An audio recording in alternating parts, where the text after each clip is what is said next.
The lawyer's office smelled like old leather and disappointment. Michael Wilson sat in the back row of chairs facing Mr. Henderson's mahogany desk, watching as he shuffled through the papers that would determine how his grandfather's life would be divided among the living. Around him sat his cousins, aunts, and uncles, all wearing their best funeral clothes and expressions of barely concealed anticipation. Thomas Wilson had been the patriarch of their family for as long as Michael could remember. At 87, he had owned 300 acres of prime farmland in Cedar County, Nebraska, a house that had been in their family for 4 generations, and a collection of antique farming equipment that was worth more than most people's retirement savings. Everyone assumed there would be enough to go around. Mr. Henderson cleared his throat and began reading the formal language that lawyers use to distribute a lifetime of work and memory. Michael's cousin Nathan inherited the main farmhouse and half the acreage. His cousin Rachel got the other half of the land and the modern farming equipment. His Aunt Catherine received Grandpa's stock portfolio and savings account. Uncle Bill got the vintage car collection that Thomas had been restoring in his spare time. Michael listened to each bequest with growing anxiety, waiting to hear his name. Thomas and he had been close, closer than he'd been with most of the other grandchildren. He'd spent every summer on his farm from the time he was 8 until he enlisted in the military. Thomas had taught him to drive his old John Deere tractor, shown him how to read the weather patterns that determined planting season, and shared stories about their family's history that went back 5 generations. When Mr. Henderson finished reading the will, Michael's name hadn't been mentioned once. Not for land, not for money, not even for one of Thomas's old tools that he'd helped him use countless times. The silence in the room was deafening as everyone processed what they'd inherited and what Michael apparently hadn't. As his family filed out of the office, making plans for dividing up possessions and taking ownership of properties, Michael sat alone in that chair, trying to understand why Thomas had left him nothing at all. His 10 years of military service as a mechanical engineer had taught him to solve complex problems, but this puzzle felt impossible to decipher. 3 days after the will reading, Michael drove out to Thomas's farm one last time before Nathan took possession. The house sat empty, its windows reflecting the late afternoon sun like closed eyes. He had a key. Thomas had given it to him years ago, but using it now felt like trespassing on someone else's property. He walked around the property instead, visiting places where Thomas and he had spent time together.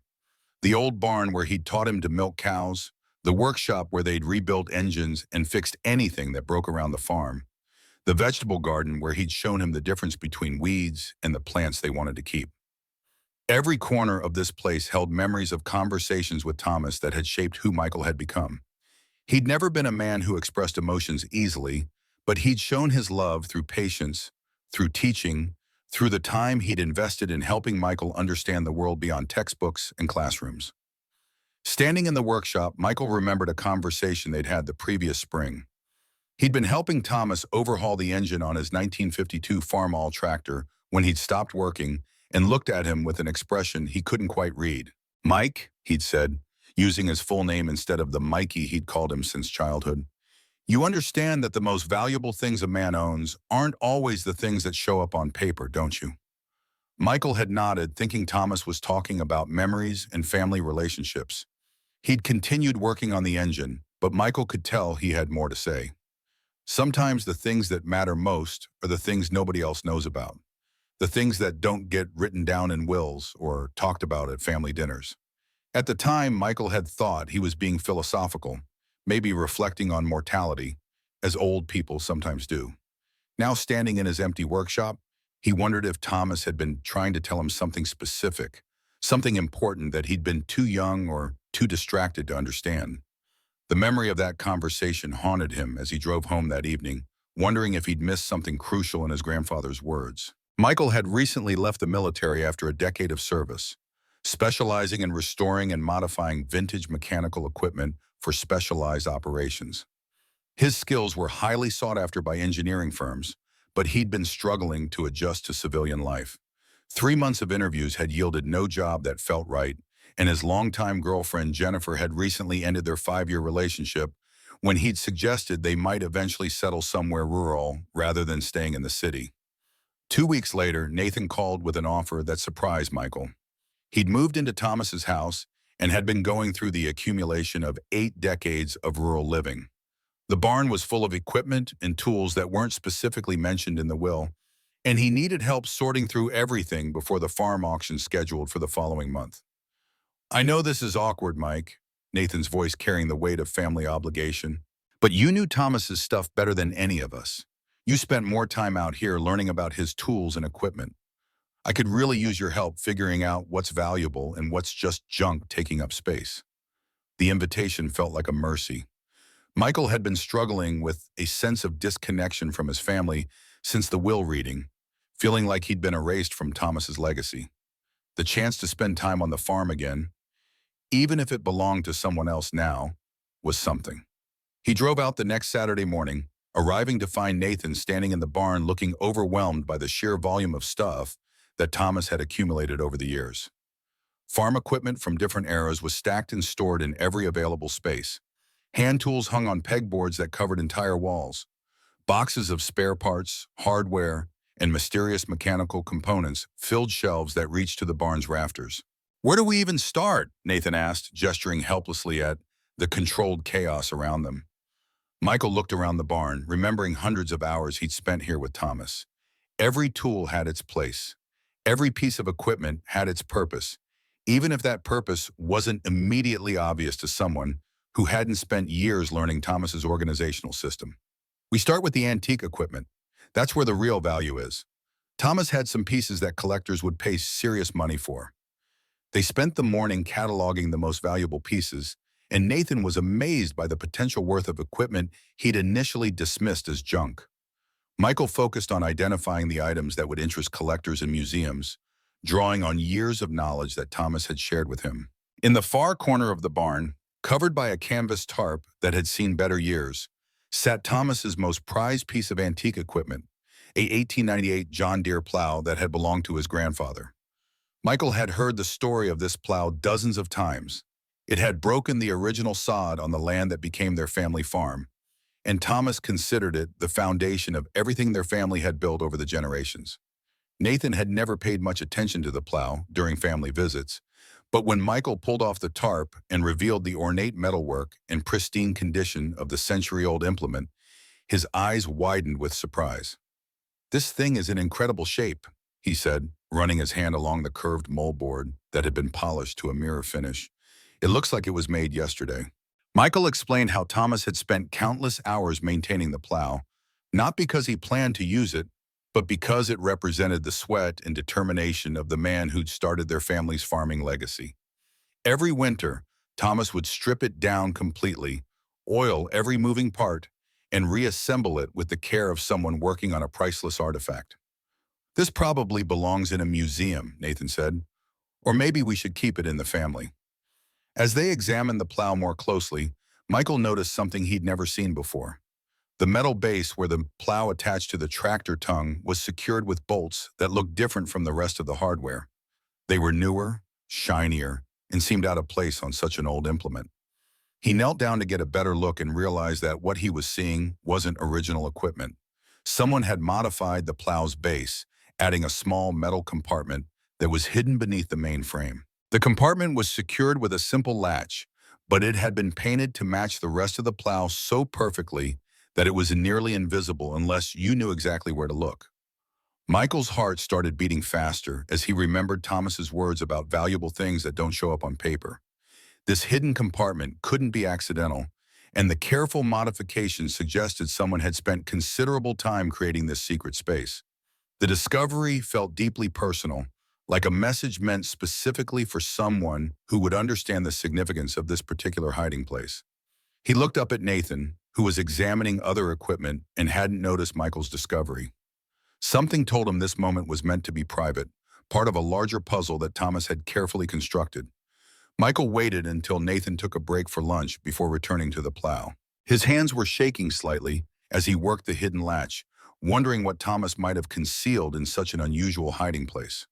The compartment opened smoothly, revealing a small waterproof pouch that had been carefully wrapped in oiled cloth. Inside the pouch, he found 3 items that made his breath catch in his throat. The first was a small brass key attached to a chain, old but well-maintained, with the numbers 247 etched into the metal. The second was a folded piece of paper with his name written on the outside in Thomas's distinctive handwriting. The third was a photograph he'd never seen before. The photograph showed Thomas as a young man, maybe in his early 20s, standing next to a woman Michael didn't recognize. They were both smiling, and the woman was holding a baby. On the back of the photograph, someone had written Thomas, Catherine, and little Elizabeth, 1955, in fading ink. Michael had never heard Thomas mention anyone named Catherine, and he'd certainly never heard about a daughter named Elizabeth. According to family history, Thomas had married Michael's grandmother, Claire, in 1958, and their first child, Michael's father, wasn't born until 1960. This photograph suggested a part of Thomas's life that no one in the family knew about. The letter addressed to Michael was brief, but loaded with implications that made his head spin. Mike, if you're reading this, then you found what I hoped you'd find. Some stories are too complicated to tell while people are still living, but too important to take to the grave. The key opens safe deposit box 247 at First State Bank in town. Mr. Patterson knows you're coming, and he has the second key. What you find there will help you understand why I couldn't put certain things in my will. The choice of what to do with this information is yours, but I trust you to do what's right. You always understood the farm better than anyone else in the family. Love, Grandpa Thomas. Michael sat in the barn holding these artifacts of a secret history, trying to process what Thomas was telling him. A safe deposit box, a banker who knew he was coming, a photograph of people who weren't part of the family story he'd grown up with, and a key that would unlock whatever truth Thomas had hidden. He carefully returned the items to the pouch, closed the compartment, and replaced the tarp over the plow. He needed to think about his next steps, and he didn't want Nathan to discover what he'd found just yet. Michael's military training had taught him to be methodical, to assess situations before acting. He needed more information before he opened that safe deposit box. He decided to visit Frank Cooper, Thomas's old friend and the former family lawyer who had retired a few years earlier. If anyone might know about Thomas's past, it would be Frank. Frank's modest house sat on the edge of town, surrounded by a meticulously maintained garden. At 75, Frank was still sharp-minded and physically active. He welcomed Michael with a firm handshake and led him to a sunroom overlooking his vegetable garden. "I've been expecting you," Frank said, pouring coffee into 2 mugs. "Thomas told me you might come around after the will reading." "Did he tell you why he left me nothing?" Michael asked, unable to keep the hurt from his voice. Frank studied him for a moment. Thomas had his reasons for everything he did. He wasn't a man who made decisions lightly. "Did you know he had a secret compartment in his antique plow?" Frank's eyebrows raised slightly, but his expression remained neutral. "Thomas was always creating hiding places around the farm. Did you find something interesting?" Michael hesitated, then decided to trust Frank. He pulled out the photograph and slid it across the table. Frank picked it up, and a sad smile crossed his face. "Catherine," he said softly. "I wondered if he'd ever tell anyone about her." "Who was she? And who's Elizabeth?"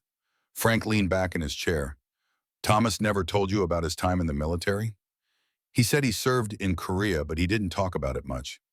After Korea, he was stationed in California, San Diego. That's where he met Catherine Miller. They fell in love quickly, got married in 1954. Elizabeth was born in 1955. Michael felt like the ground beneath him had shifted. What happened to them? Catherine died in a car accident in 1956. Thomas was devastated. He was still in the service, couldn't care for a baby on his own. Catherine's parents, the Millers, offered to raise Elizabeth. It nearly broke him to give her up, but he knew it was best for her. Why didn't he ever tell the family? Why keep it secret all these years? Frank sighed deeply. When he came back to Nebraska after his discharge, he was a changed man. Met your grandmother, Claire, fell in love again. But back then, divorce was scandalous enough. A previous marriage, a child given up for adoption. These weren't things people talked about openly. As time passed, it became harder to explain why he'd kept the secret for so long. Michael thought about the key in his pocket. "He left me a key to a safe deposit box at First State Bank, box 247. He said Mr. Patterson would be expecting me." Robert Patterson, the former bank president. He and Thomas went way back. Robert retired a couple years ago, but he still goes in a few days a week to help with the transition. If Thomas sets something up with him, Robert will honor it. What do you think I'll find in that box? Frank's eyes grew serious. Thomas saw something in you that reminded him of himself, a connection to the land, to history, to things that matter beyond money and property. Whatever's in that box, he trusted you with it because he believed you'd understand why it was important.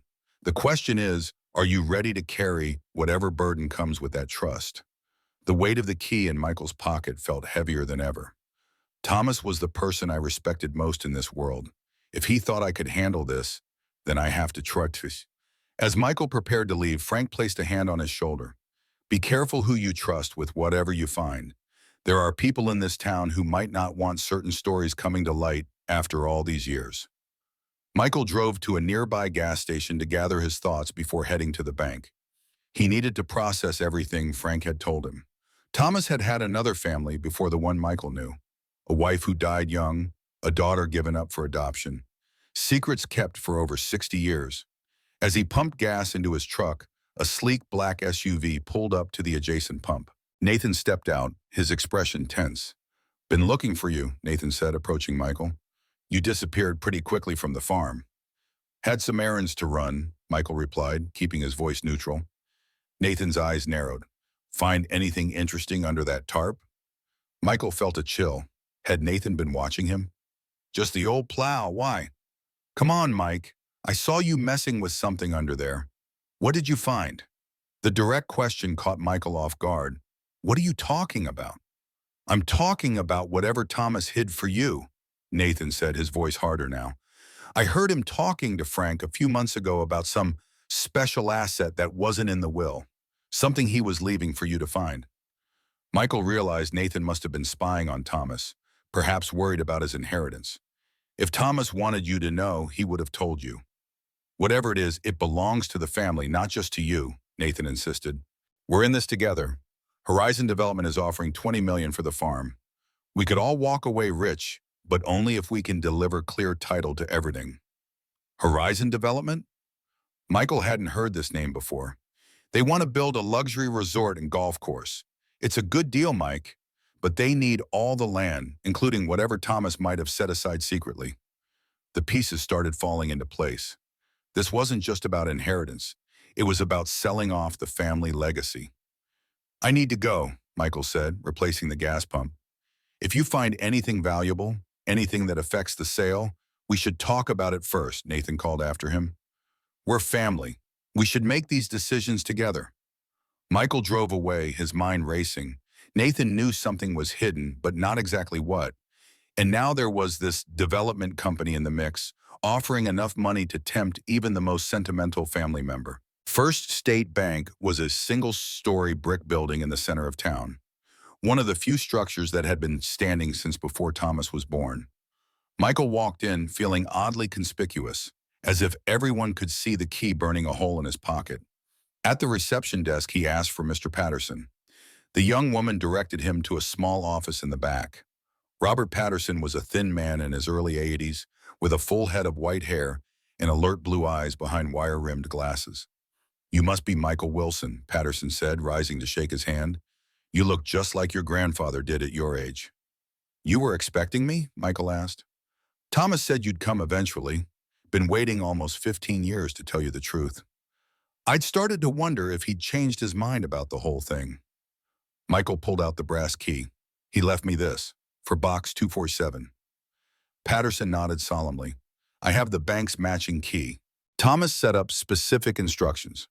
The contents of that box are for your eyes only, at least initially. Your grandfather was very clear about that. When did he set this up? He opened the box in 1990, but he's been adding to it ever since. The last time was just a few months before he passed. Patterson led Michael through a security door and into the vault area where rows of safe deposit boxes lined the walls. He located box 247, inserted his key in one lock while Michael inserted the brass key in the other. Together they turned the keys, and the box unlocked with a satisfying click. Patterson pulled the metal box from its slot and placed it on a private table in a small room adjacent to the vault. Take all the time you need, just let me know when you're finished.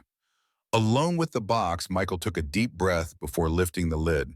Inside, he found a collection of documents, photographs, and letters, all meticulously organized. The top item was a sealed envelope with his name on it, marked "Read this first" in Thomas's handwriting. Michael opened the envelope and unfolded the letter inside. "Dear Mike, if you're reading this, then you've found my final secret, the one I've carried longer and kept more carefully than any other. I've rehearsed this letter in my mind for decades, never quite finding the right words to explain choices made by a younger man in circumstances you can probably hardly imagine. In 1954, while stationed in San Diego, I met a woman named Catherine Miller. She was intelligent, beautiful, and kind, working as a teacher on the base. We fell in love quickly, married within months. In 1955, our daughter Elizabeth was born. Those were the happiest days of my young life. Then in 1956, Catherine was killed in a car accident on her way home from work. I was devastated, lost in grief, and still committed to the military for another year. Catherine's parents offered to take Elizabeth and raise her until I could establish myself after discharge. It seemed like the best option for everyone, especially for Elizabeth, who would have stability and family who loved her. But when my service ended and I returned to Nebraska, I found the farm in trouble. My father was ill, the place was struggling financially, and I was still a broken man. The Millers had given Elizabeth a good home, and disrupting her life again seemed selfish. So I made the hardest decision of my life. I agreed to let them adopt her legally. I returned to Nebraska, intent on rebuilding my life and saving the family farm. I met Claire a year later, fell in love again, and started a new family. But I never forgot Elizabeth. I sent money regularly through a trust fund I established, which you'll find documented in this box. I kept track of her life through letters from the Millers, who were kind enough to send photos and updates over the years. Why didn't I ever tell anyone? At first, it was simply too painful. Then, as years passed and I built a life with Claire, it seemed unfair to her to reveal this part of my past. By the time Elizabeth was grown, I had children and eventually grandchildren who knew nothing about their half-sister. The secret had become too big, too potentially disruptive to share. But I couldn't bear the thought of dying without acknowledging Elizabeth in some way. She deserves to know she has family in Nebraska, and the family here deserves to know about her if they choose to.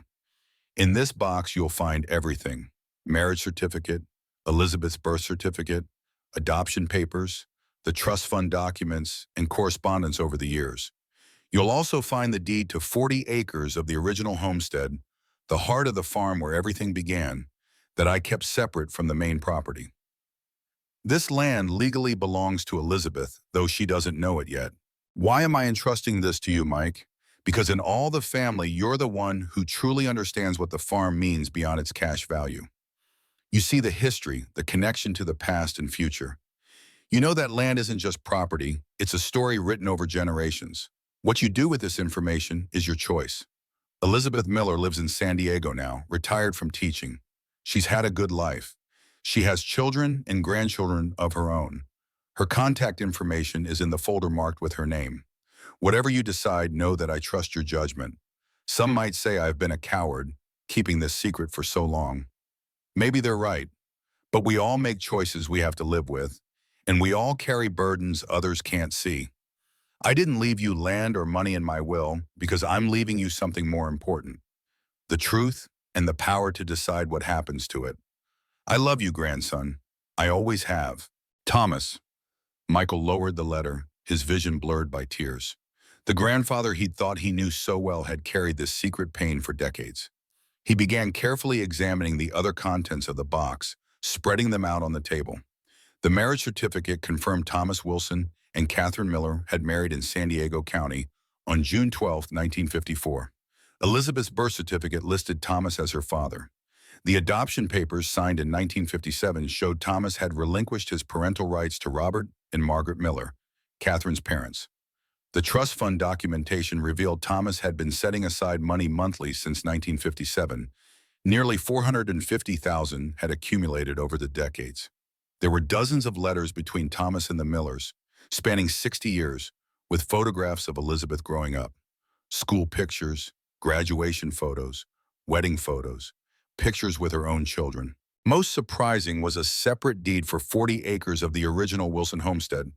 the first parcel of land purchased by Thomas's grandfather in 1890.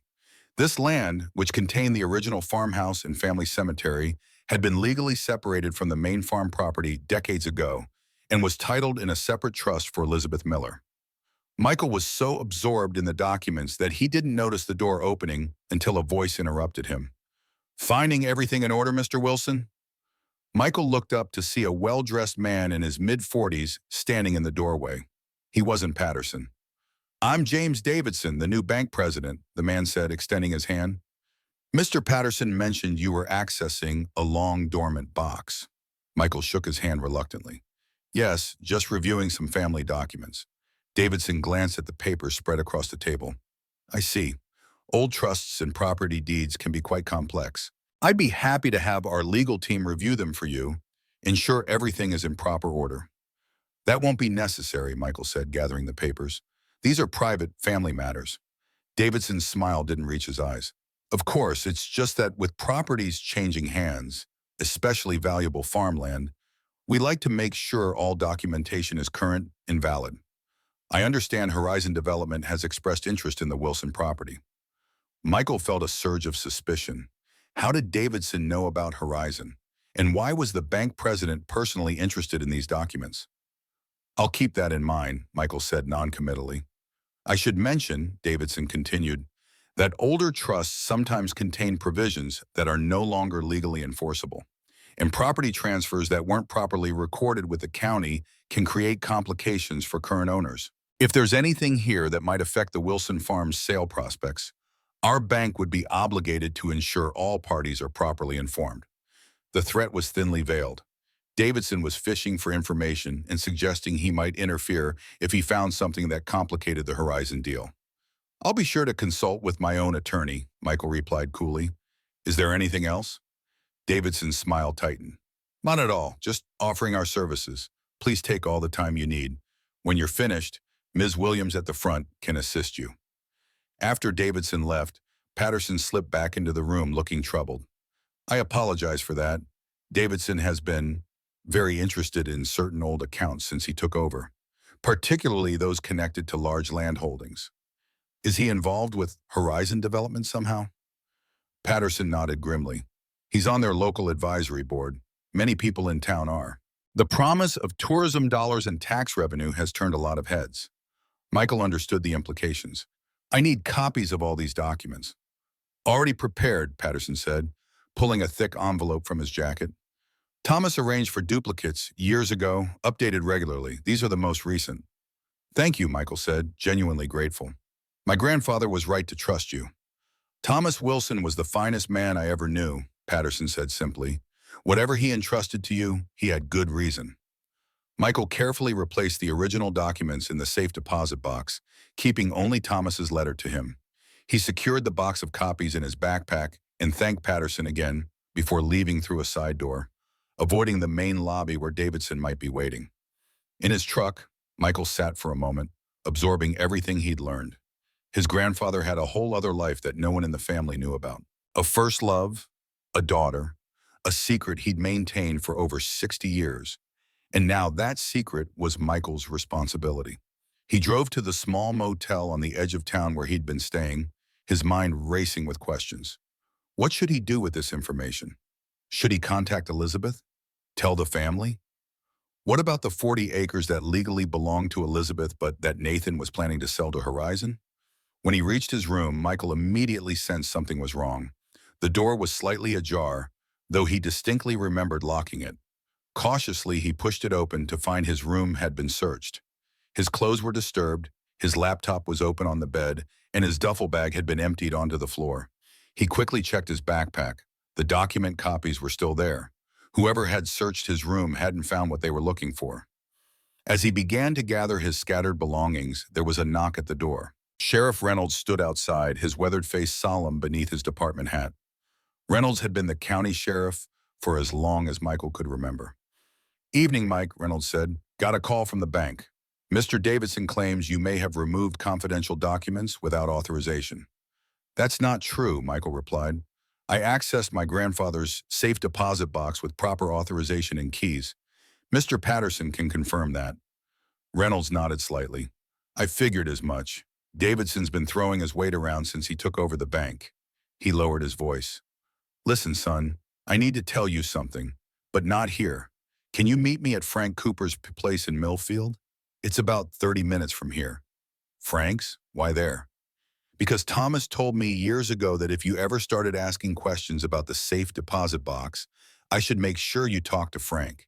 And because this town isn't safe for that conversation right now. Too many ears working for Horizon. Michael studied the sheriff's face, looking for signs of deception. How did you know Thomas had a safe deposit box? Reynolds smiled sadly. Thomas and I went to school together. I knew about Catherine. I was the one who called him when she had the accident. This unexpected connection to his grandfather's past convinced Michael. I'll head to Frank's now. Good. And Mike, don't trust anyone in this town right now. Horizon isn't just after the farm for a resort. Those 40 acres Thomas kept separate? They sit on top of the largest aquifer in the county. That water is worth more than the land itself these days. With that cryptic warning, Reynolds touched the brim of his hat and returned to his patrol car. Michael quickly packed his belongings, checked out of the motel, and headed toward Millfield. As he drove through the darkness, he realized just how complex this situation had become. This wasn't just about a family secret anymore. There were powerful interests at play, people willing to break into his room and potentially manipulate the law to get what they wanted. The safe deposit box had revealed one mystery only to deepen another. Why had Thomas kept those 40 acres separate all these years? What was so special about that particular piece of land beyond its historical significance to the family?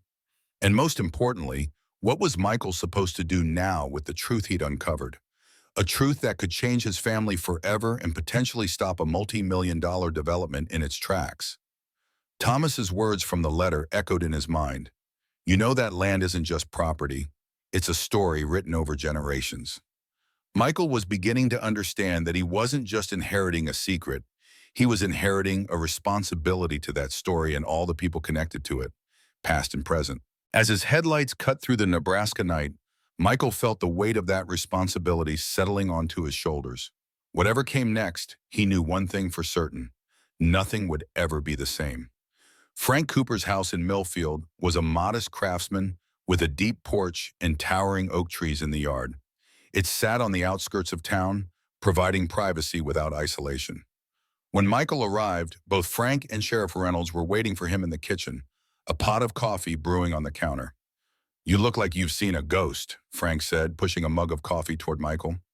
More like I've discovered I am one, Michael replied, sinking into a chair at the kitchen table. I found out today I have an aunt no one in the family knows about. Elizabeth, Reynolds nodded. She looks just like Thomas, you know. Same eyes, same stubborn chin. You've met her? Michael asked, surprised. Once, about 30 years ago, she hired a private investigator to find Thomas. The PI contacted me, asking questions about a Thomas Wilson in Cedar County. I let Thomas know someone was looking for him. What did he do? Reynolds exchanged a glance with Frank. He was terrified at first, afraid it would destroy his marriage if Claire found out. But eventually he asked me to find out what Elizabeth wanted.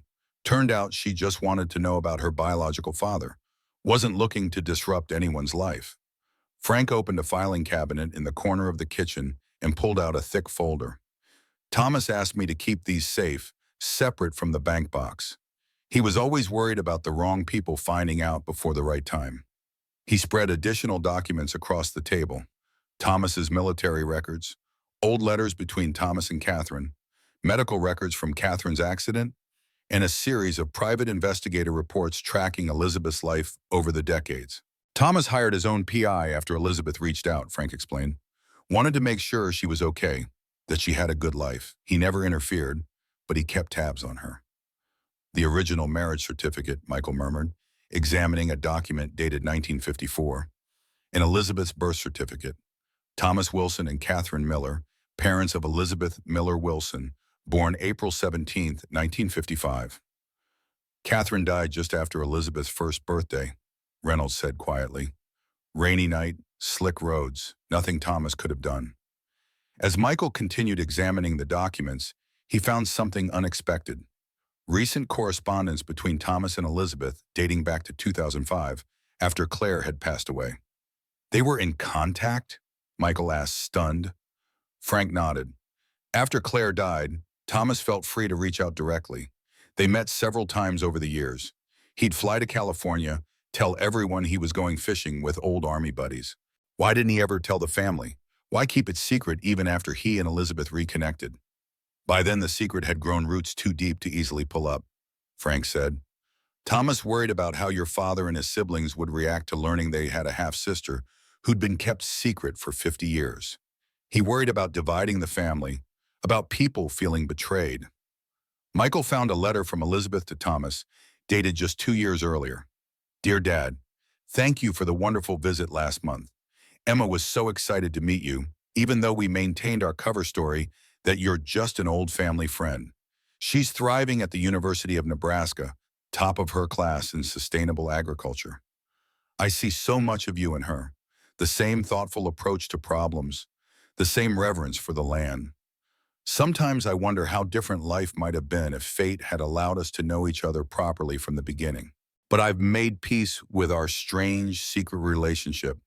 What matters is that we found each other eventually. All my love, Beth. Emma? Michael asked. Who's Emma? Elizabeth's granddaughter, Reynolds explained, 22 years old, studying at the university in Lincoln. Thomas was mighty proud of her, though he could never acknowledge her publicly. Michael felt overwhelmed. Not only did he have an aunt he'd never known about, but he had a second cousin close to his own age who was living just hours away. There's something else you need to understand, Frank said, his voice becoming more urgent. Those 40 acres Thomas set aside for Elizabeth, they're not just historically significant to your family. They contain the headwaters of Cedar Creek and sit atop the largest clean aquifer in the region. Horizon doesn't just want to build a resort, they want to control the water rights for the entire county. In drought years, whoever controls that water controls everything, Reynolds added. Thomas recognized that decades ago. It's why he legally separated that parcel from the main farm and put it in trust for Elizabeth. He knew someday someone would come along looking to buy the farm, and he wanted to make sure the heart of it, the water, couldn't be sold. But Nathan is planning to sell the entire farm to Horizon, Michael said. He thinks he has the right to sell all 300 acres. That's because the trust and separate deed were never made public, Frank explained. Thomas didn't want to have to explain why he'd set aside land for a daughter no one knew existed. The legal documents are valid, but they've been kept private all these years. Which means Nathan is about to sell property he doesn't actually own, Michael realized. And Davidson at the bank knows it, which is why he was so interested in what was in that safe deposit box. Exactly, Reynolds confirmed. Horizon has already invested millions in preliminary work for this resort. If they discover now that 40 crucial acres aren't actually part of the deal, they'll be furious. And powerful companies like that don't take bad news well. That's why your room was searched, Frank added. They're looking for the documentation that could derail their entire project. Michael sat back, trying to process everything. So what am I supposed to do now? Contact Elizabeth? Tell her she owns 40 acres of prime Nebraska farmland?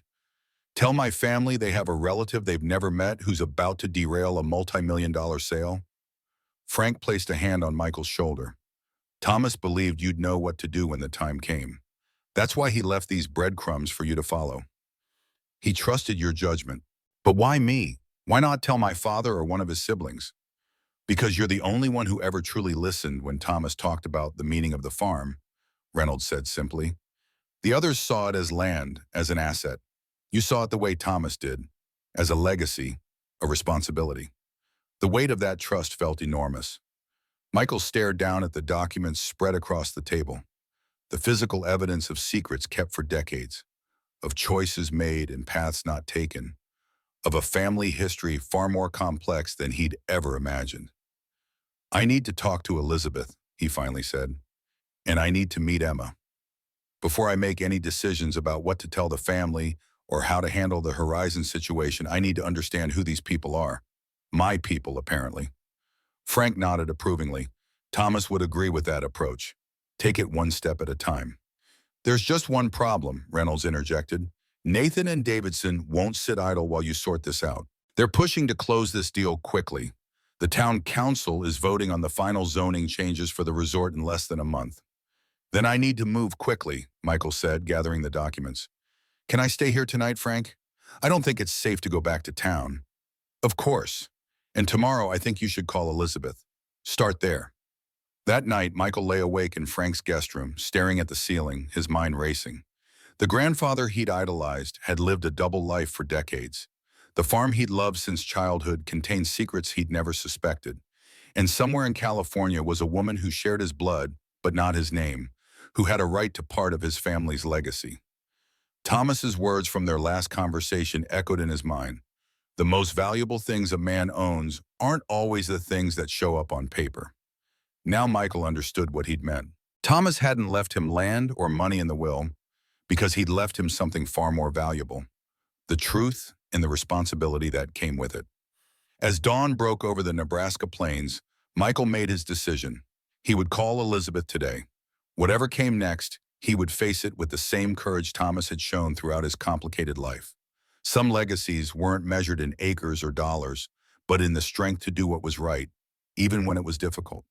Sometimes the most precious inheritance wasn't something you could hold in your hands, but a truth that could change everything.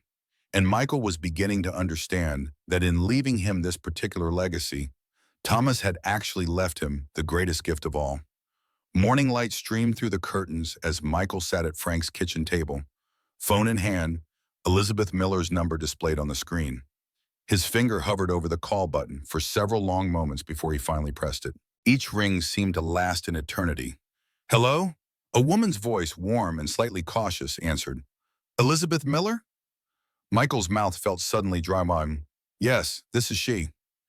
My name is Michael Wilson. I'm Thomas Wilson's grandson. I believe he was your biological father.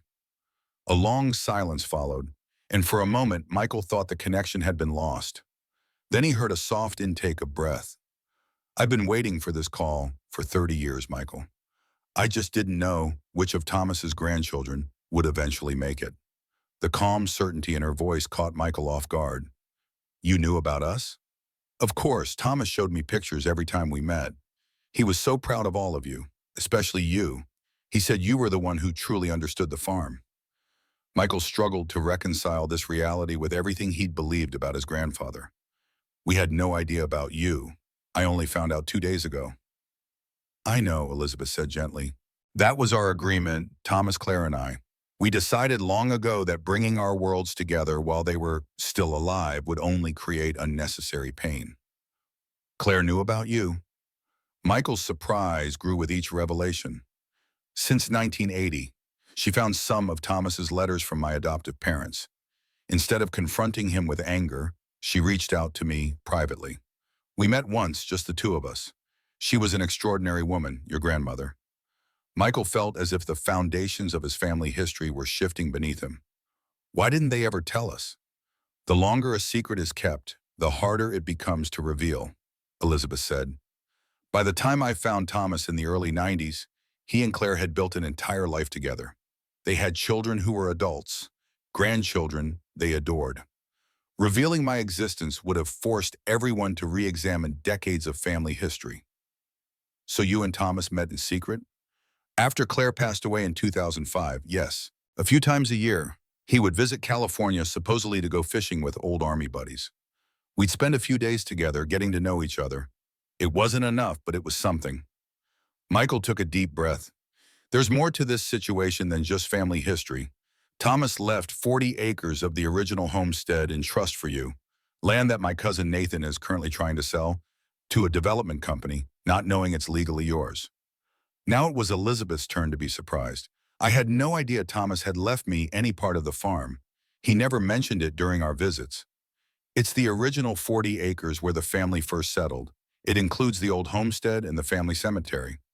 But it's also apparently sitting on top of the county's largest aquifer, which makes it extremely valuable. I don't need the money, Michael. I had a good career as a teacher, and my late husband left me well provided for.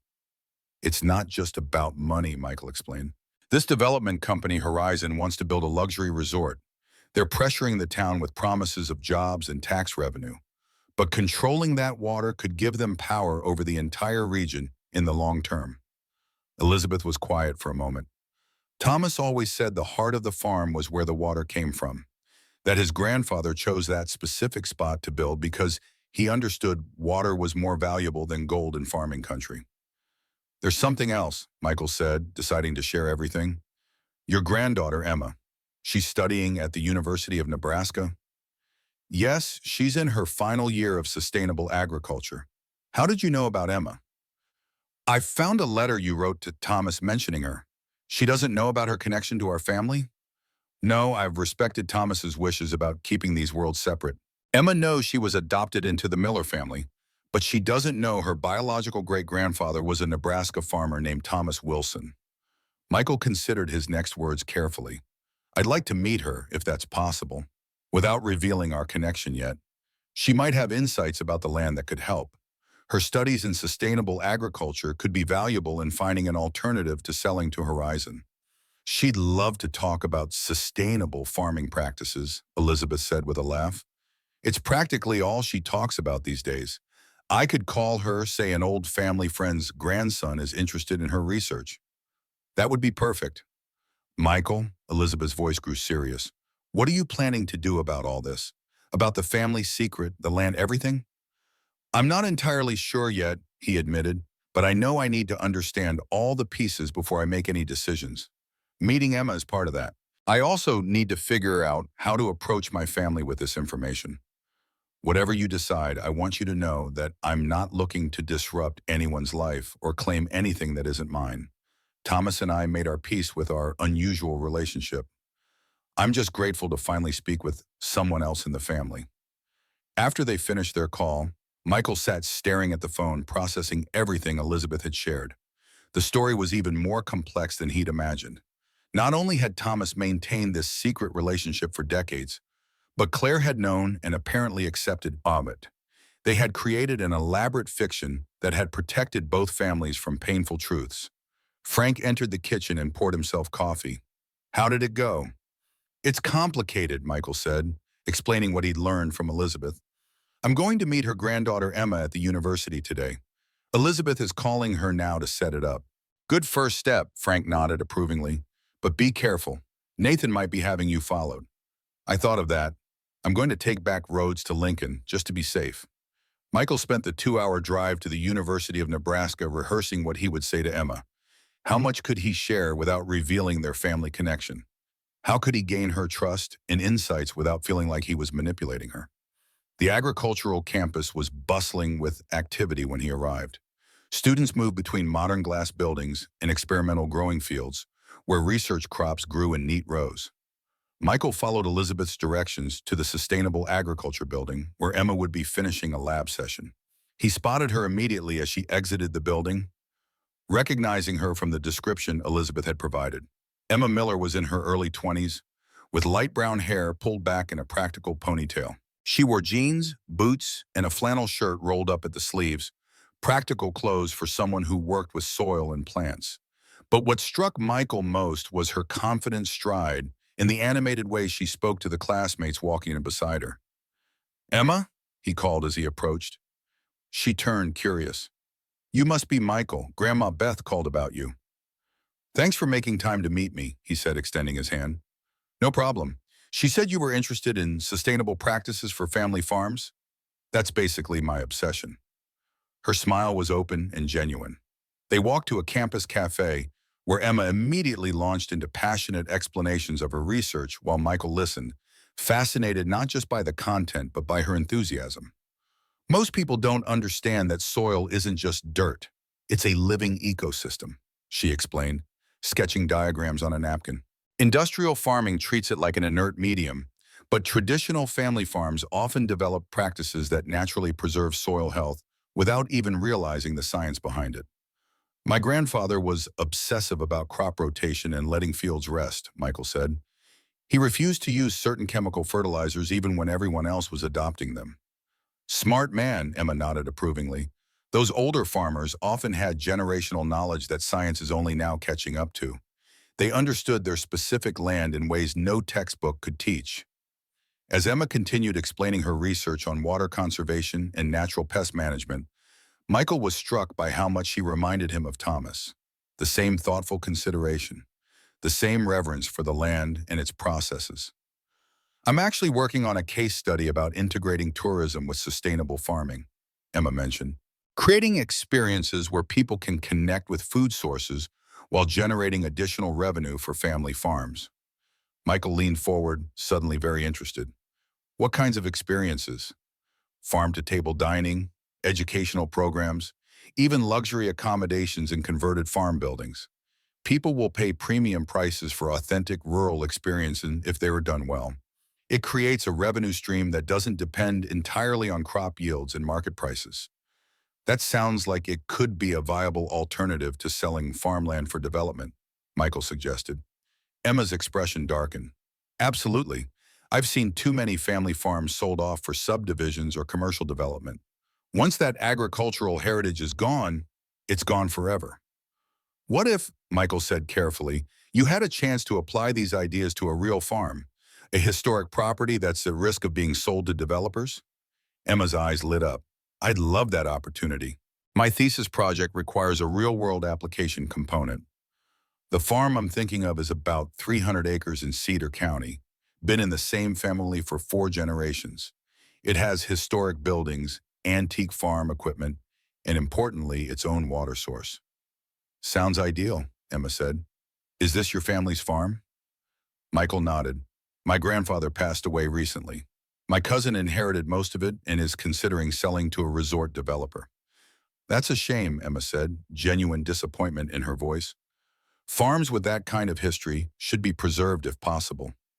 The most valuable part might be 40 acres that contain the original homestead and the farm's water source, Michael continued. It sits on top of a significant aquifer. Emma's expression became more serious.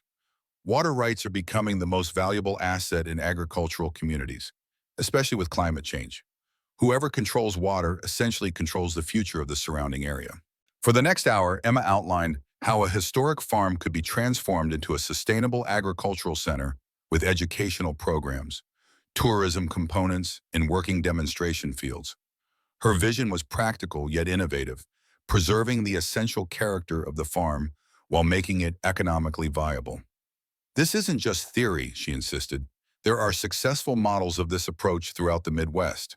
With the right business plan and perhaps some grant funding for the historical preservation aspects, it could work. Michael was impressed not just by her knowledge, but by her practical approach. This wasn't naive idealism. Emma understood the economic realities facing family farms and had developed workable solutions. As their conversation wound down, Michael found himself wanting to tell her everything. Their family connection, Thomas's secret, the complicated situation with the land trust. But he held back, knowing it wasn't his place to upend her understanding of her family history without consulting Elizabeth first.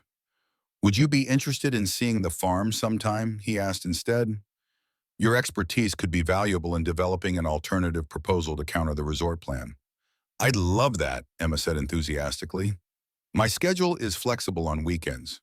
Great, I'll be in touch once I've had some conversations with family members. As they parted ways, Michael felt a renewed sense of purpose. Emma's vision for the farm aligned perfectly with what he believed Thomas would have wanted, preservation of the family legacy while adapting to modern realities. It wasn't just about stopping Horizon's development. It was about creating something meaningful that honored the past while securing the future. Driving back to Millfield, Michael's mind raced with possibilities. If he could persuade Nathan that Emma's approach offered long-term sustainability rather than a one-time payout, perhaps there was a path forward that benefited everyone.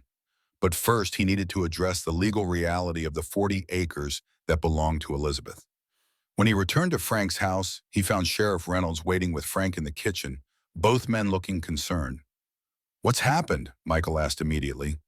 Davidson's been asking questions all over town about you, Reynolds said, and Nathan filed a police report claiming you removed valuable family heirlooms from the farm without permission. The antique plow, Michael guessed. Among other things, it's a civil matter, not criminal, but it shows they're getting aggressive. There's more, Frank added grimly. The town council moved up the joint on Horizon's zoning request. It's now scheduled for next Monday, just 5 days from now. That's not much time, Michael said, sinking into a chair. I need to talk to Nathan, make him understand what's really going on. Be careful, Reynolds warned. Nathan's heavily leveraged. He took out loans to modernize his portion of the farm, counting on this Horizon deal to bail him out. He's desperate, and desperate people are unpredictable. I need to see the 40 acres, Michael decided. I've been so focused on the documents and the legal aspects that I haven't actually bought the land Thomas set aside for Elizabeth. I need to understand exactly what we're fighting for. I'll take you at first light tomorrow, Frank offered. I know a back way onto the property. We can avoid the main farm entrance where Nathan might spot us. That night, Michael called Elizabeth again to update her on his meeting with Emma. She's remarkable, he told Elizabeth. Brilliant, passionate, practical. She reminds me so much of Thomas. Yes, that's what he always said too, Elizabeth replied, her voice warm with pride. Did you tell her about your connection? No, I thought that should come from you when you're ready. But she has amazing ideas for the farm, ways to preserve it while making it economically viable. That sounds like exactly what Thomas would have wanted. I'm going to see the 40 acres tomorrow, Michael continued, the land that's legally yours. Then I'm going to try to talk to Nathan, make him understand the situation. Be gentle with him, Elizabeth advised. Finding out your family history isn't what you thought can be deeply disorienting. I'll try, Michael promised, but time is running short. The town council votes on Horizon's zoning request in 5 days. Do what you need to do, Elizabeth said firmly. I trust your judgment, Michael. Thomas did too, or he wouldn't have left you these breadcrumbs to follow. The next morning, Frank drove Michael to the edges of the Wilson farm property, taking winding back roads until they reached a small, unmarked dirt track that led into a wooded area. This was an old service road Thomas maintained, Frank explained as they bumped along in his aging pickup. Leads directly to the original homestead without crossing the main fields. The track emerged from the trees onto a gentle rise overlooking a picture-perfect valley. A small creek wound through the center, its banks lined with ancient cottonwood trees. Near the creek stood a weathered 2-story farmhouse, its wooden siding silvered with age, but its structure still sound. A stone barn and several smaller outbuildings clustered nearby, creating a natural courtyard. The original Wilson homestead, Frank said unnecessarily as they parked near the house, built in 1890 by Thomas's grandfather. The family lived here until 1945 when they built the main house where you visited Thomas. Michael stepped out of the truck, feeling a strange sense of connection to this place he'd never visited. Thomas had mentioned the old homestead occasionally, but had never brought Michael here during their many explorations of the farm. Why did he keep this place separate, Michael wondered aloud, even before the legal trust for Elizabeth? Thomas always said this was the heart of the farm, Frank replied, where everything began. He didn't want it absorbed into the larger operation or modernized. He preserved it exactly as his grandfather had built it. They walked around the property, Frank pointing out features that made these 40 acres so special. The natural spring that fed the creek, the fertile bottomland along the water, the protected southern exposure that created a natural microclimate. The aquifer comes closest to the surface here, Frank explained, indicating the spring. Pure, clean groundwater that's been filtering through limestone for centuries. It feeds not just this creek, but eventually joins the watershed that supplies the entire county. Inside the old farmhouse, Michael was surprised to find it furnished and maintained, albeit in a simple, rustic style. It wasn't a museum piece, but a functional home that had been preserved with care. Thomas came here often, Frank said, noting Michael's surprise. Said he could think more clearly here than anywhere else. Sometimes stayed for days when he had important decisions to make. In what had clearly been Thomas's study, Michael found bookshelves filled with agricultural journals, history books, and family albums. On the desk sat a leather-bound journal, its pages filled with Thomas's distinctive handwriting, observations about the farm, weather patterns, wildlife sightings, and personal reflections stretching back decades. The final entry, dated just weeks before Thomas's death, caught Michael's eye. Walked the creek line this morning, water running clear and strong despite the dry summer. This land has always provided, even in difficult times. I hope whoever comes after me will understand what we have here. Not just soil and water, but a legacy of stewardship. Some things are worth more than money, worth fighting to preserve for those who will come long after we're gone. I've done what I can to protect this place. Now I must trust that the right person will find the path I've left and have the courage to follow it. Michael closed the journal, more certain than ever that Thomas had intended him to find the hidden key, to discover Elizabeth, to understand the true value of these 40 acres. This wasn't just about family secrets or legal ownership.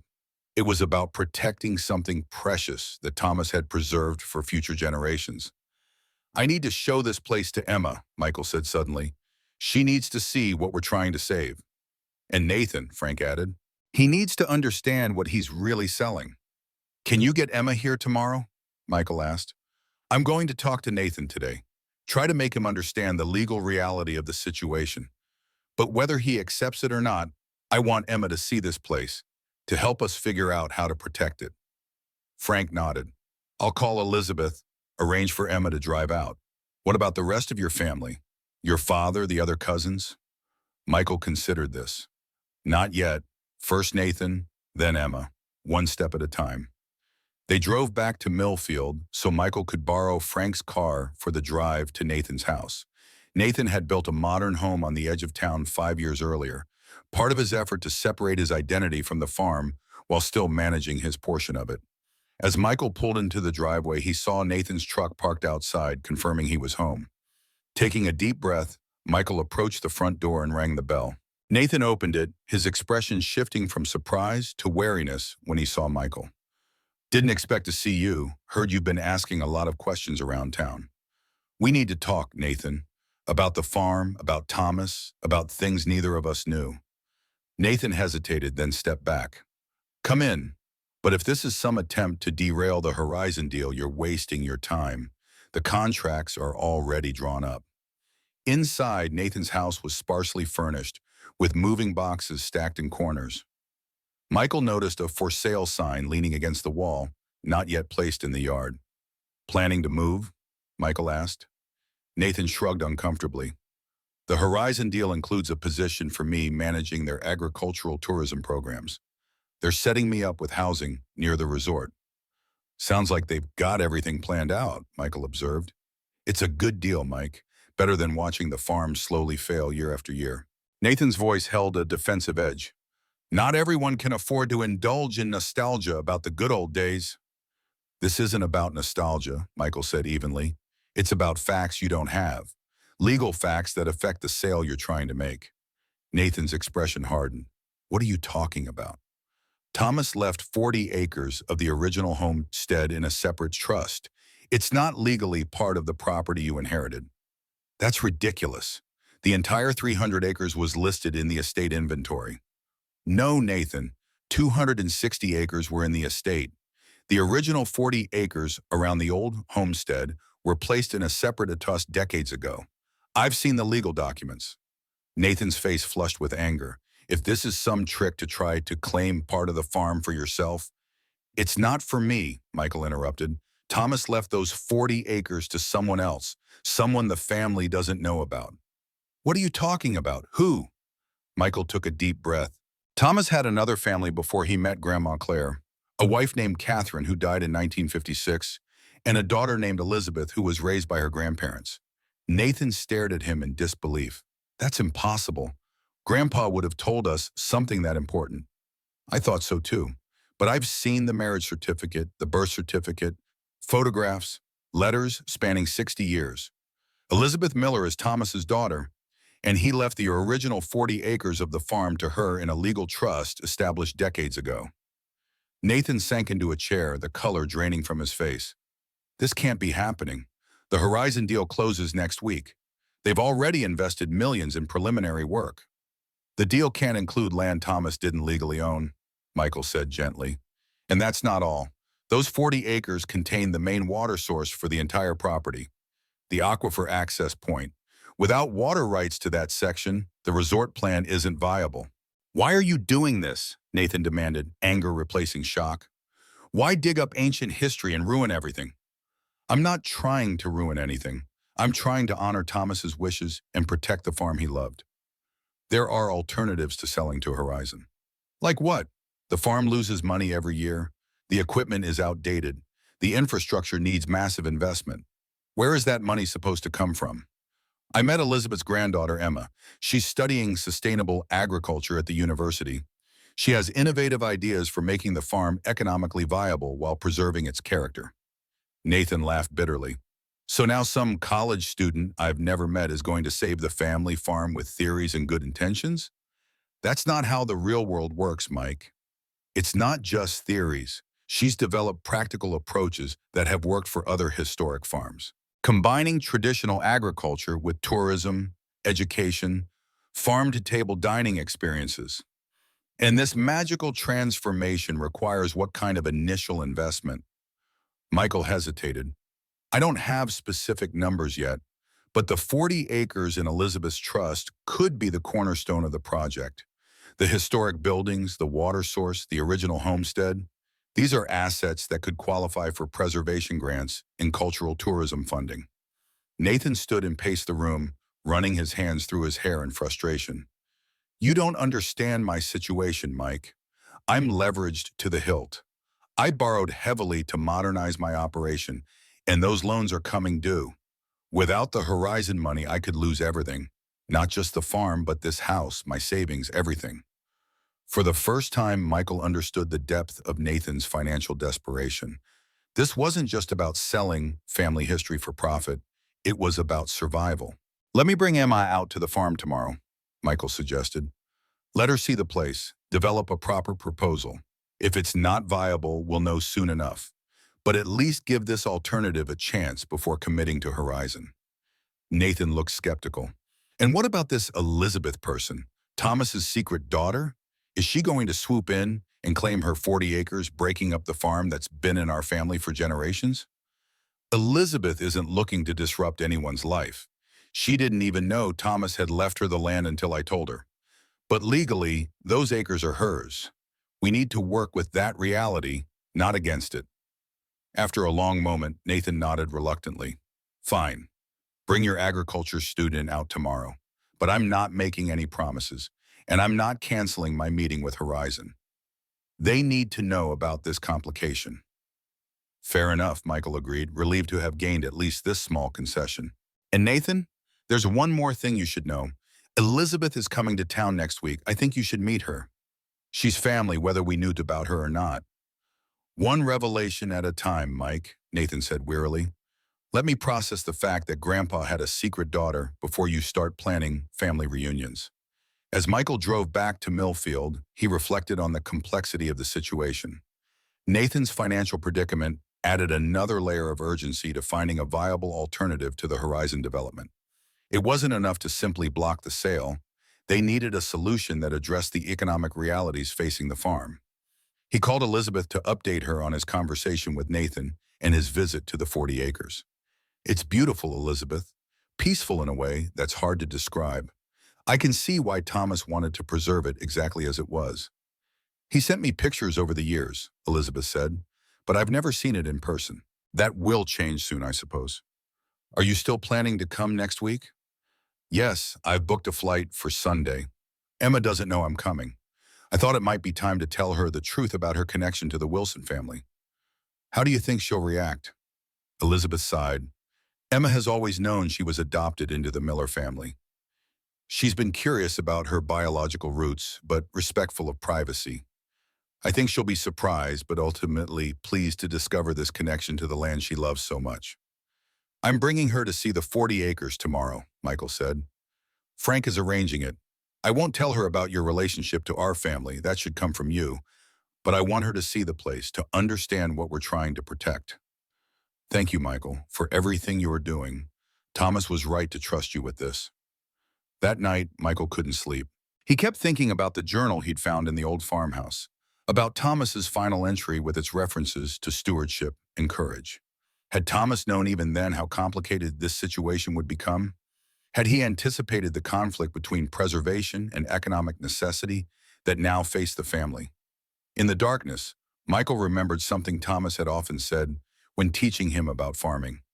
The land doesn't belong to us, we belong to the land. We're just caretakers for a little while, responsible for passing it on better than we found it. That philosophy had guided Thomas throughout his life.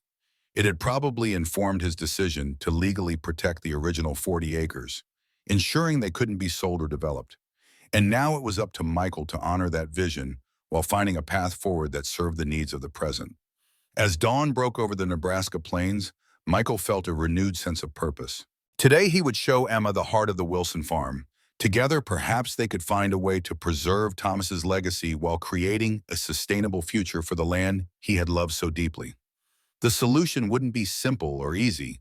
It would require bridging gaps between family members who didn't yet know they were related. It would mean finding economic models that serve present needs without sacrificing future possibilities. And it would demand confronting powerful interests who saw land only as a commodity to be exploited for maximum profit. But as the first rays of sunlight painted the eastern sky, Michael felt certain of one thing. Thomas had left him this challenge because he believed Michael was equal to it. The key to the safe deposit box had unlocked far more than family secrets. It had opened the door to a responsibility that would shape not just Michael's future, but the future of the land and all those connected to it for generations to come. Some inheritances couldn't be measured in acres or dollars. Some legacies weren't written in wills, but encoded in the choices we make and the values we uphold. As Michael prepared for the day ahead, he understood that Thomas's true bequest hadn't been property or money, but something far more valuable, the chance to make a difference that would outlast his own lifetime. Morning mist hung over the old homestead as Michael waited for Emma to arrive. The early September air carried the first hints of autumn, a crispness that promised change. Frank had gone to meet Emma at the main road, guiding her to this hidden corner of the Wilson farm that few outside the family had ever seen. Michael wandered through the dew-soaked grass, stopping at the edge of the creek where the water bubbled clear and cold over smooth stones. This place had a timelessness about it, as if the concerns of the modern world couldn't quite penetrate here. He understood now why Thomas had preserved it so carefully, keeping it separate both legally and spiritually from the working farm. The sound of tires on the gravel track announced their arrival. Emma stepped out of her practical compact car, her eyes widening as she took in the scene before her. She wore work boots, jeans, and a university sweatshirt, her hair pulled back in a simple ponytail, dressed for a day of exploring, not theorizing. "This is incredible," she said, turning slowly to absorb the landscape. "You didn't mention it was this beautiful." "Words don't really do it justice," Michael admitted. "It has to be experienced." For the next hour, they walked the property together. Michael showed her the spring where groundwater bubbled to the surface, the old orchard with heritage apple varieties, the stone barn with its hand-hewn beams, and finally the farmhouse itself. Emma didn't just look. She observed with a trained eye, asking questions about soil quality, water flow patterns, and growing seasons. Inside the farmhouse, Emma ran her hands along the well-worn wooden countertops in the kitchen. "This place feels lived in, not like a museum. Someone has been caring for it." "My grandfather spent a lot of time here," Michael explained. "It was his retreat, I think, a place to connect with the past." "This is exactly the kind of property people would pay to experience," Emma said, excitement building in her voice. "Authentic, historical, with a story to tell. And those springs, do you realize how valuable that water source is becoming in today's climate?" "Valuable enough that Horizon Development wants to control it for their resort," Michael confirmed. Emma's expression grew serious. "Water is the new gold, especially in agricultural regions. Whoever controls water rights controls the future." They settled at the kitchen table where Michael had laid out maps of the property and the surrounding area. Emma quickly oriented herself, identifying key features and making notes in a small notebook she carried. "The 40 acres you mentioned, is this it?" she asked, tracing a boundary on the map. Michael nodded. "The original homestead parcel. The rest of the farm was added later, piece by piece." "And this parcel is owned separately from the main farm, by someone named Elizabeth Miller?" "Yes, it's a complicated situation," Michael said carefully, remembering his promise not to reveal their family connection. "She inherited it from my grandfather, but the arrangement was kept private for many years." Emma studied the maps intently. "This changes everything about the potential development. Without access to this water source, the resort would need to drill deep wells or run pipelines from town. Expensive and environmentally problematic. Which is why I need your help creating an alternative," Michael explained. "My cousin Nathan is in financial trouble. He needs the Horizon deal to pay off debts, but selling to them would destroy everything my grandfather worked to preserve. Let me show you what I'm thinking, Emma said, flipping to a clean page in her notebook. For the next hour, she sketched and explained her vision for transforming the Wilson farm into what she called an agricultural heritage center, a working farm that combined traditional practices with modern sustainable techniques, while also offering educational programs, farm stays, and authentic rural experiences. The old homestead becomes the centerpiece, she explained, restored but not modernized, a place where people can disconnect from technology and reconnect with the rhythms of rural life. The main farm continues production but transitions toward organic practices and heritage crops that command premium prices. And this generates enough income to be viable? Michael asked. It can with the right business model, farm-to-table dinners, workshops on traditional skills, seasonal festivals, agricultural tourism. These aren't just trendy concepts. They're creating sustainable revenue for family farms across the country. Emma's passion was infectious, her knowledge impressive. She'd clearly thought deeply about these issues, researched successful models, and developed practical approaches that addressed both economic and environmental considerations. The investment required would be significant, she acknowledged, but there are grants available for historic preservation, sustainable agriculture initiatives, and rural economic development. With the property's history and water resources, it would qualify for several programs. What about Nathan's immediate financial needs? Michael asked. He's facing foreclosure if he can't pay off his loan soon. Emma considered this. The most valuable asset here is the water rights. There might be ways to monetize those without selling them outright. Conservation easements, water banking programs, these could generate upfront capital while maintaining long-term control. As she continued outlining potential approaches, Michael found himself impressed not just by her knowledge, but by her practical mindset. This wasn't idealistic dreaming. It was a thoughtful strategy grounded in real-world examples and financial considerations. I'd need to develop a proper business plan, Emma concluded, run the numbers, identify potential funding sources, create phased implementation timelines. But based on what I've seen today, I believe there's a viable alternative to selling to Horizon. Michael felt a surge of hope. How quickly could you pull that together? The town council votes on Horizon's zoning request in 4 days. I can have preliminary projections by tomorrow, Emma said. Not a complete business plan, but enough to show the concept is financially sound. I have models from my research that we can adapt to this specific property. That would be incredible, Michael said gratefully. Nathan has agreed to hear us out, but he's skeptical. Having concrete numbers would make a huge difference. As they continued discussing possibilities, Frank returned from town with troubling news. Davidson from the bank is mobilizing support for the Horizon project, he reported, calling in favors with town council members, promising economic benefits. He's also spreading rumors that you're trying to block progress for selfish reasons. What kind of rumors? Michael asked. That you're bitter about being left out of the will, that you're trying to sabotage Nathan's inheritance out of jealousy. Michael sighed. Not surprising, I guess. Anything else? Sheriff Reynolds says Horizon representatives have been meeting with county officials, discussing potential eminent domain actions if the zoning change is approved, but water access becomes an issue. They can't seize private property just for a resort, Emma protested. They can if they convince officials it serves the public good through economic development, Frank explained. It's been done before in other communities.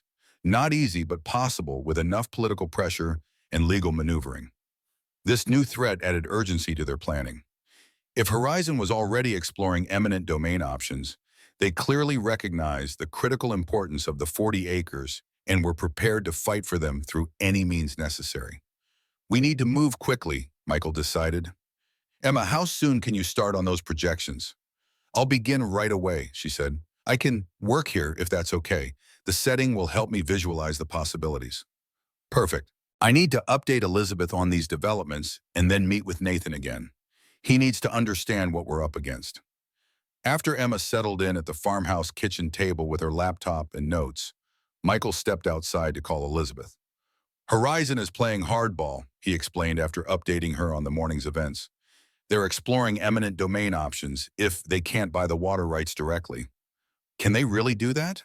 Elizabeth asked, concerned. It would be difficult, but not impossible. Small towns desperate for economic development have been known to use aggressive tactics. What can I do to help from here? Should I come sooner? Actually, yes, Michael decided. Having you here physically would strengthen our position. If you could fly in tomorrow instead of Sunday, we could present a united front at the town council meeting. I'll change my flight, Elizabeth agreed. And Michael, I think it's time to tell Emma the truth about our family connection. If she's going to be advocating for this land, she should know her personal stake in it. Are you sure? That should come from you. I'll tell her when I arrive tomorrow. Some truths are better delivered in person. After ending the call, Michael drove to Nathan's house, hoping to find him more receptive after having time to process yesterday's revelations.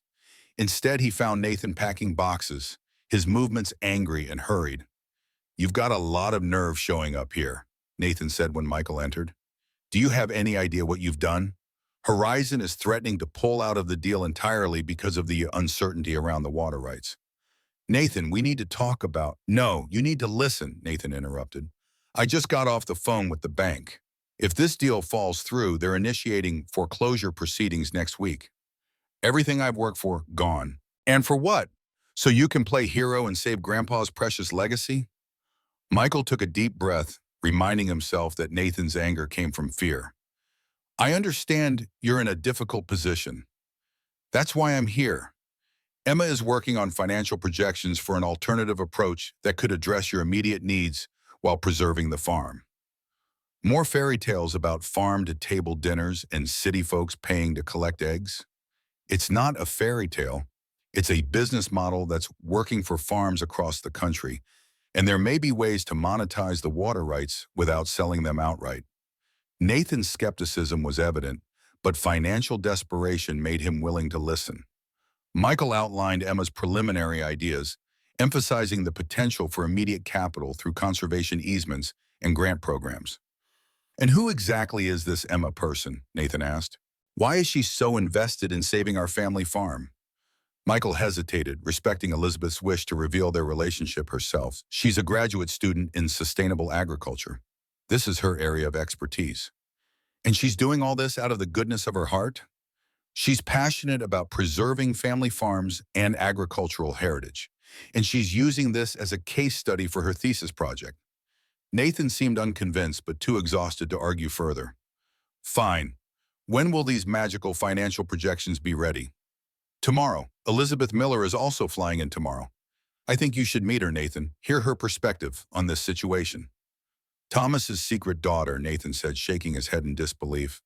"I still can't wrap my mind around it. Why wouldn't he tell us?" "I think he was trying to protect everyone, Elizabeth, Claire, the family here. The longer he kept the secret, the harder it became to reveal." Nathan sat heavily on a packing box. "Did you know Davidson called me this morning? Said if I could get Elizabeth to sign away her rights to those 40 acres, Horizon would not only proceed with the deal, but increase their offer by $2 million. "And what did you tell him?" "That I couldn't speak for Elizabeth since I've never even met her." Nathan looked up at Michael. "I'm not a villain in this story, Mike. I'm just trying to save what I can." "I know that," Michael said gently, "and I'm trying to find a solution that works for everyone. Will you at least look at Emma's projections before making any final decisions?" Nathan nodded reluctantly. "I'll look. That's all I can promise." As Michael drove back to the old homestead, he reflected on the complexity of the situation. Nathan wasn't wrong to prioritize his financial survival. Thomas had put them all in an impossible position by keeping his secrets for so long. And now they had just days to find a path forward that honored both the past and the present needs of the family. When he arrived, he found Emma still working intently at the kitchen table, surrounded by papers and digital maps displayed on her laptop screen. "The more I analyze this property, the more extraordinary it becomes," she said without looking up. "The water quality from those springs is remarkable. Lab tests from the university's watershed project show it's among the purest in the state. That's why Horizon wants it so badly," Michael noted. "It's not just for the resort's immediate needs," Emma explained. Long-term climate projections show this region facing increased drought cycles. Whoever controls these water rights essentially controls the future development potential for the entire watershed. This revelation made the stakes even higher. If Horizon secured these water rights, they could potentially control not just their resort, but the surrounding agricultural community as well. I've been running various financial scenarios, Emma continued. The most promising approach combines immediate revenue generation through conservation easements with phased development of tourism and educational components. She showed Michael spreadsheets detailing potential income streams, startup costs, and funding sources. The numbers were encouraging. Not a quick fix, but a sustainable long-term approach that could begin generating revenue within months while preserving the property's essential character. The conservation easement alone could provide enough upfront capital to address Nathan's immediate debt issues, Emma pointed out. Several foundations would jump at the chance to protect a water source this significant. As evening approached, Frank returned with dinner and news from town. The community was divided over the Horizon project, with business owners generally supporting it while longtime farming families expressed concerns about water access and changing community character. The vote will be close, Frank predicted. 4 council members lean toward approval, 3 against, with 2 undecided.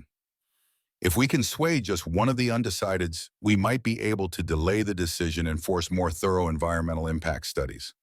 They discussed strategy late into the night, identifying key stakeholders and preparing arguments for the council meeting. Emma's academic background provided scientific credibility, while Frank's deep community connections offered practical political insights. When they finally turned in for the night, Michael found himself unable to sleep, his mind racing with all they'd learned and the challenges still ahead. He stepped outside onto the porch of the old farmhouse, gazing up at stars that seemed impossibly bright away from city lights. The magnitude of what Thomas had entrusted to him felt overwhelming. This wasn't just about family secrets or property rights. It was about the future of the land itself and all the people connected to it.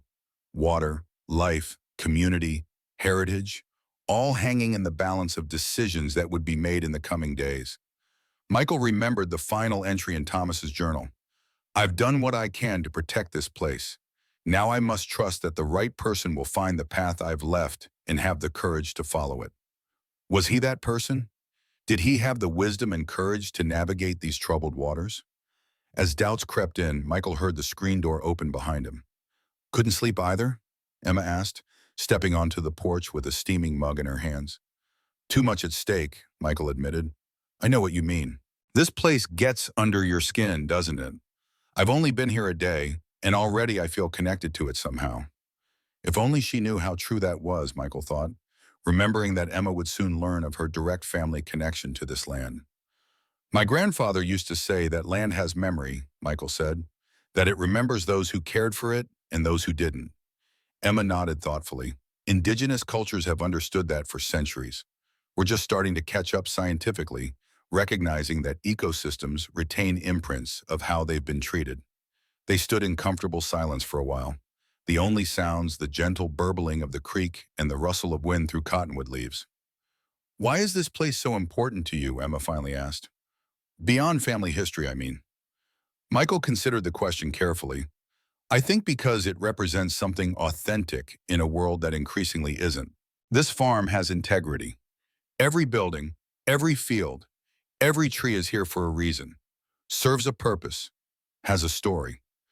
Thomas understood that, protected it fiercely.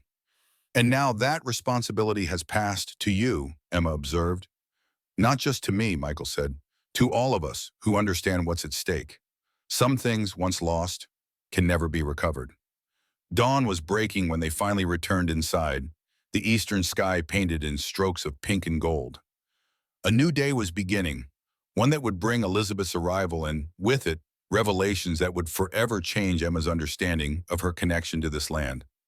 As Michael prepared coffee in the old farmhouse kitchen, he felt a strange sense of calm despite the challenges ahead.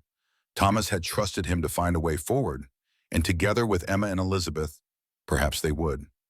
The kitchen filled with morning light as Emma resumed her work on the financial projections, her dedication unwavering. Michael watched her for a moment, struck by how naturally she fit into this place. as if she'd always belonged here. Soon she would learn that, in a very real sense, she did. Some legacies weren't measured in acres or dollars, but in the connections they forged between people and places, past and future. As the morning sun illuminated the old homestead, Michael understood that the true inheritance Thomas had left wasn't just the land itself, but the responsibility to protect what made it special, not just for their family, but for all who would come after them. The key Michael had found beneath the antique plow had unlocked far more than a safe deposit box. It had opened the door to a future where the past was honored but not imprisoned by it, where family extended beyond those you knew to those you had yet to discover, and where the meaning of wealth was measured not in what you own, but in what you chose to protect. By midday, Emma had completed her preliminary financial analysis.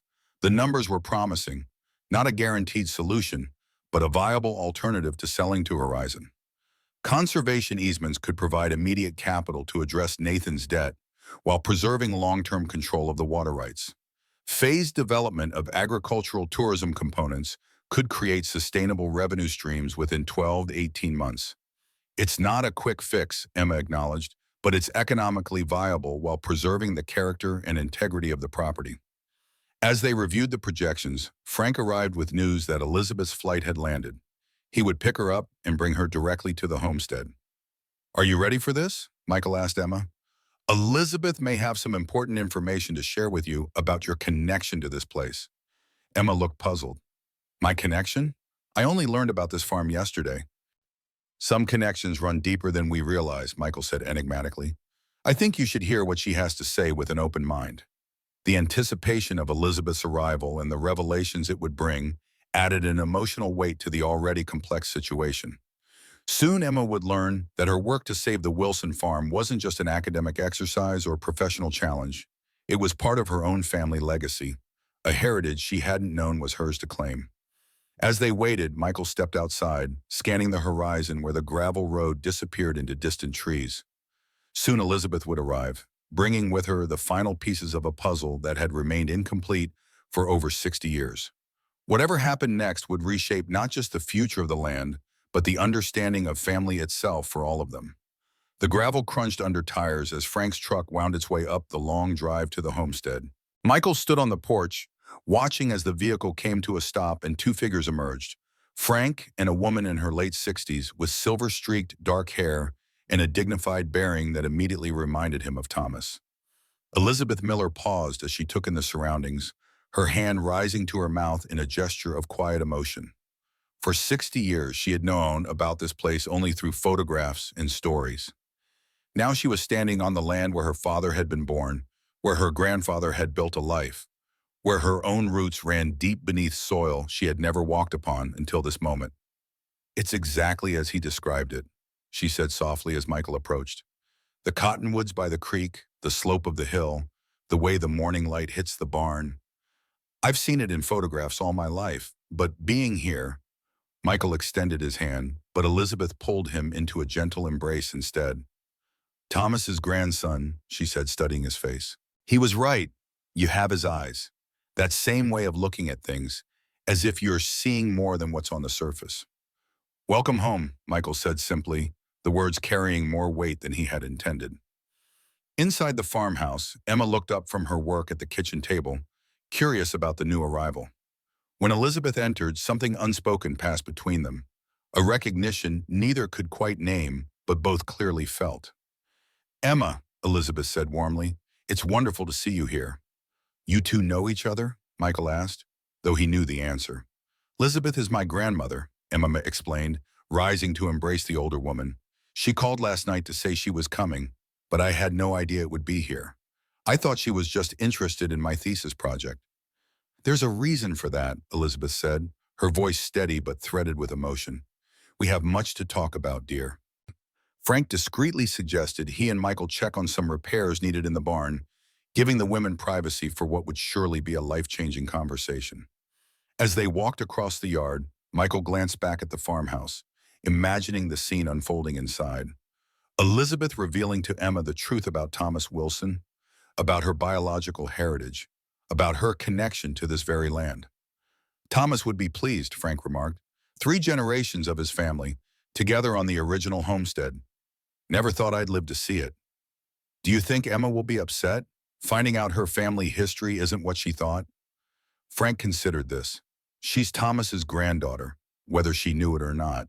That same practical resilience runs in her blood.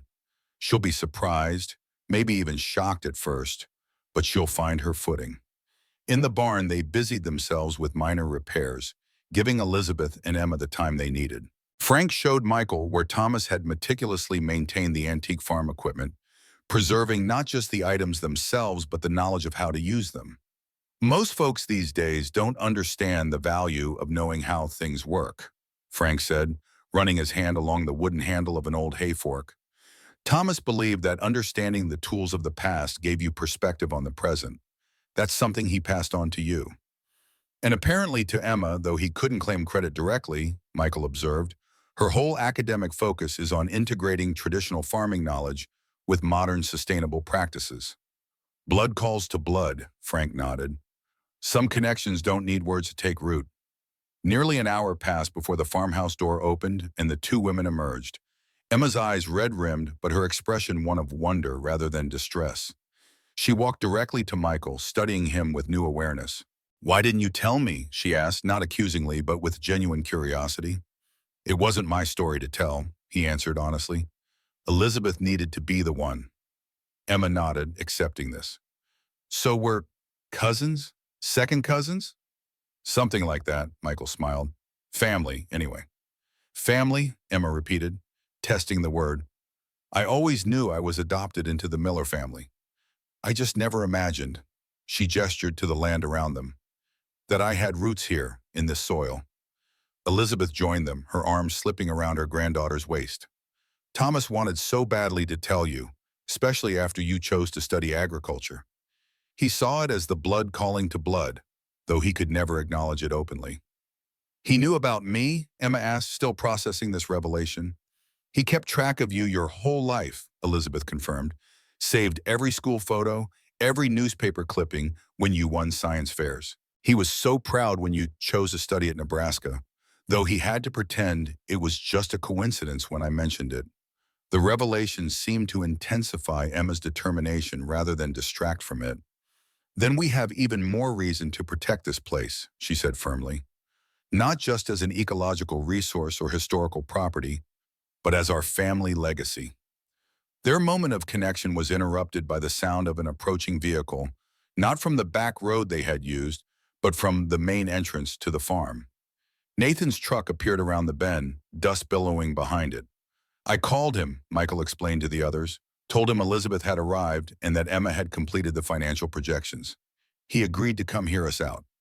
Nathan parked and approached cautiously, his eyes moving from Michael to Frank before settling on Elizabeth. The resemblance to Thomas must have struck him immediately. The same determined jaw, the same thoughtful gaze. He stopped a few paces away, as if unsure how to proceed. "You must be Nathan," Elizabeth said, stepping forward with her hand extended.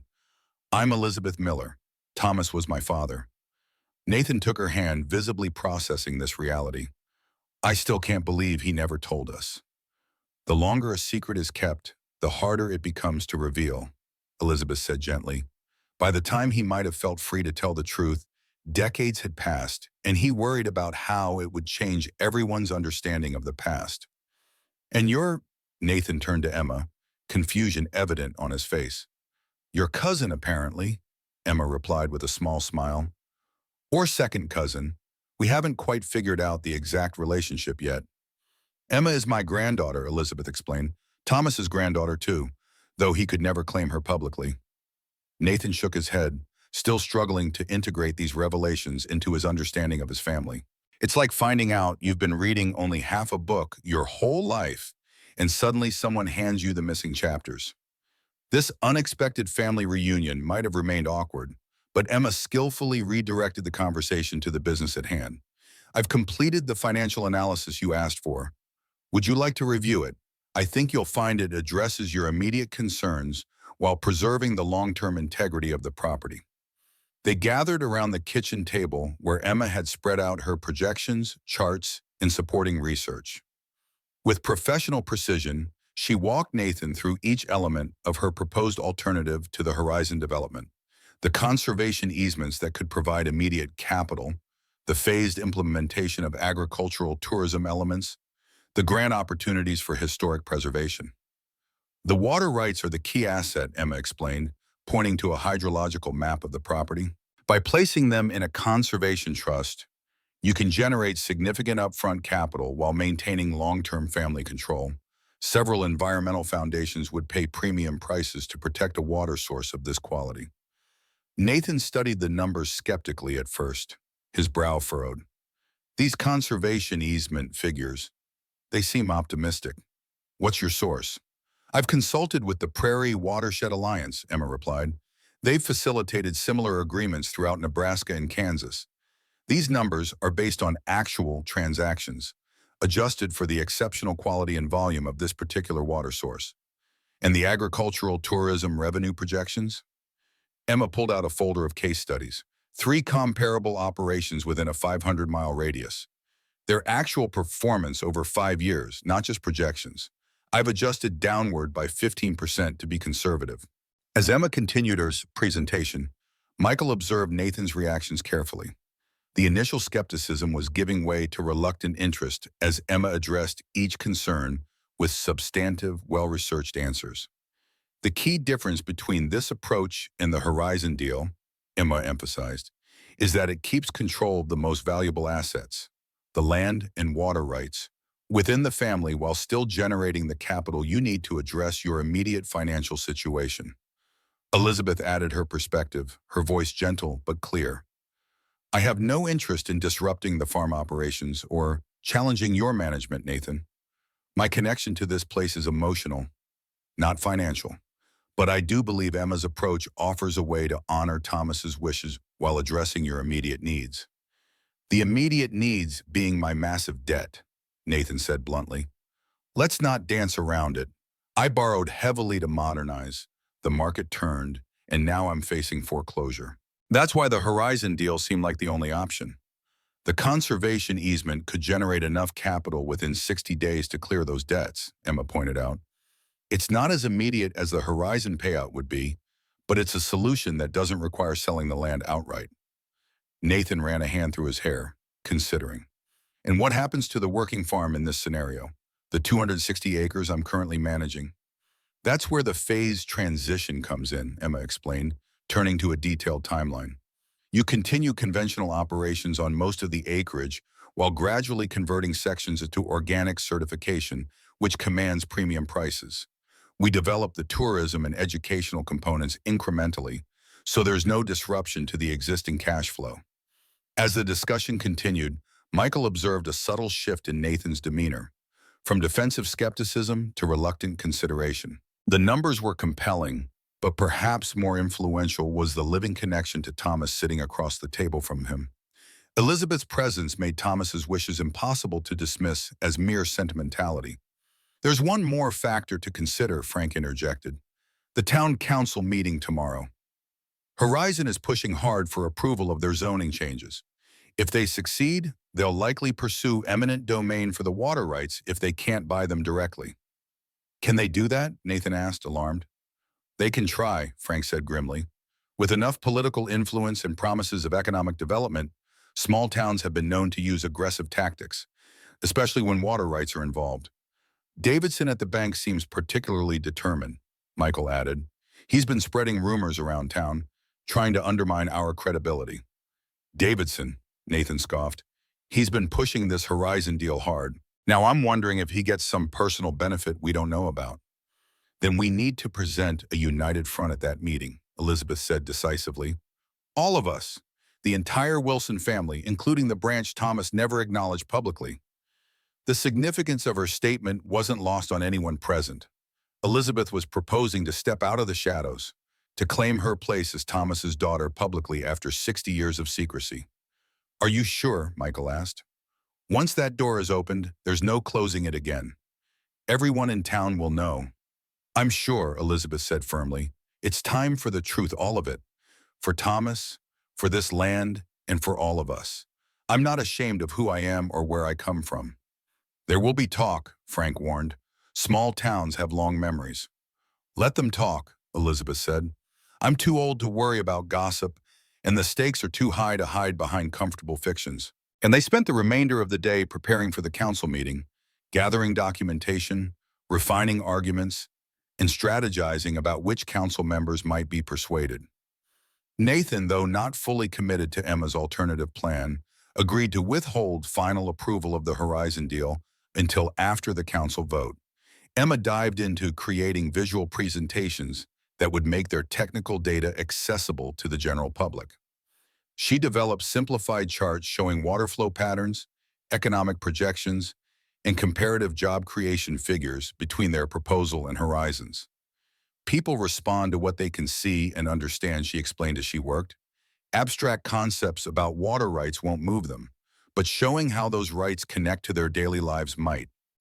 Michael focused on gathering testimonials from longtime farming families in the area, documenting their concerns about how Horizon's development might affect agricultural water access in the coming decades. The history of similar developments in other communities provided cautionary tales about promises made but not kept. Elizabeth spent time with Frank, reviewing the legal documentation that established her ownership of the 40 acres. Though the trust Thomas had created was legally sound, they anticipated challenges and prepared counter-arguments. As evening fell, they shared a simple meal in the old farmhouse kitchen. The first time branches of Thomas's family separated for 60 years had broken bread together. The conversation flowed more easily now, stories of Thomas shared from different perspectives, connections discovered, common traits observed. He had this way of tilting his head when he was thinking, Elizabeth recalled, just slightly to the left. Emma does the exact same thing, Michael noted, causing Emma to self-consciously straighten her head from precisely that position. And that laugh, Nathan added unexpectedly, that short, surprised laugh when something genuinely amused him. I heard it from Emma earlier today. Thomas believes some traits skip generations, Frank observed, said his grandfather had the same habits, and they showed up again in unexpected places. As the evening progressed, Nathan shared stories of his own struggles with the farm, the pressure to modernize, the rising costs, the difficulty competing with corporate agriculture. His resentment toward Michael softened as he explained the financial burdens that had driven him toward the Horizon deal. It wasn't about selling out the family legacy, he admitted. It was about survival. Every year it gets harder to make the numbers work. I took out loans to update equipment, thinking efficiency would save us. Then grain prices dropped and suddenly I was underwater. That's why our approach has to address the economic realities, Emma said. Preservation without financial sustainability isn't a solution. After dinner, as they continued preparations for the council meeting, Sheriff Reynolds arrived with troubling news.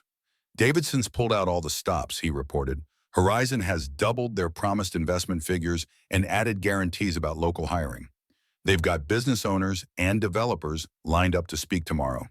Been spreading around economic impact statements, claiming the resort will bring in $20 million annually to local businesses. What about our side? Michael asked. The old farming families are mostly with you, concerned about water rights and changing the character of the community. But they're outnumbered by folks dazzled by promises of economic growth. And some are afraid to speak up, worried about retaliation from Horizon or the bank. Then we need to change the narrative, Emma said thoughtfully. Make this about more than just preserving one family farm versus economic development. It needs to be about the community's relationship with its own history and future. The water rights are the key, Elizabeth added, not just for our farm, but for the entire watershed. If we can help people understand that whoever controls that water effectively controls the future of agriculture in this region, they might see beyond the immediate dollar signs. They worked late into the night, refining their presentation and addressing potential counter-arguments.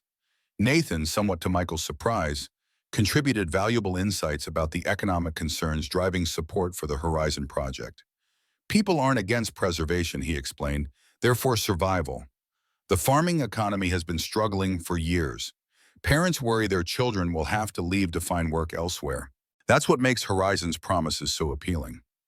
Then our alternative needs to address those same concerns, Emma concluded. Not just preserve the past, but create a viable future, jobs, sustainable growth, opportunities for the next generation to stay and thrive.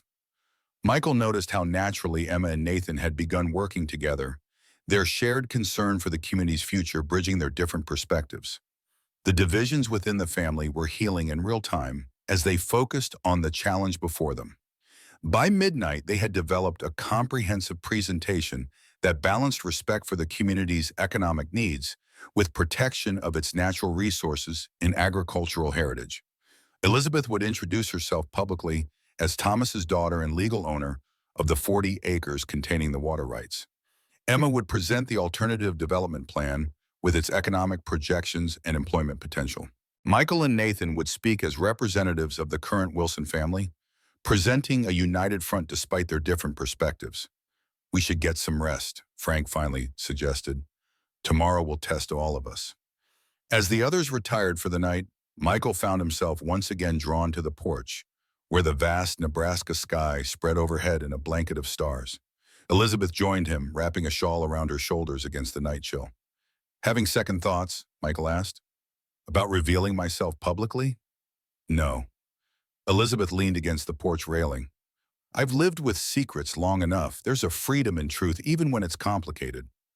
What about your life in California? Will this change things for you?" Elizabeth considered the question. "I've built a good life there, a career I'm proud of, friends I care about, a community that values me. None of that changes. But this," she gestured to the darkened landscape around them, "this fills a space that's always been empty, a connection to my roots that I've only experienced through Thomas's stories and photographs. Thomas would be proud of you. Of Emma, too." Elizabeth smiled. "And of you, Michael. He chose well when he left those breadcrumbs for you to follow. I still don't understand why me and not my father or one of his siblings. Because you see the farm the way Thomas did, not just as property, but as a living connection between past and future." Elizabeth gazed out at the darkened landscape. "The others might have protected the land out of duty or sentiment, but you understand its true value." They stood in comfortable silence for a while, the only sounds the gentle chorus of night insects and the occasional rustle of wind through the cottonwoods. "Whatever happens tomorrow," Elizabeth said finally, "we've already accomplished something important. Thomas's family is whole again, even if the world didn't know we were broken." Morning arrived all too quickly, bringing with it the day of reckoning. The town council meeting was scheduled for 10 a.m.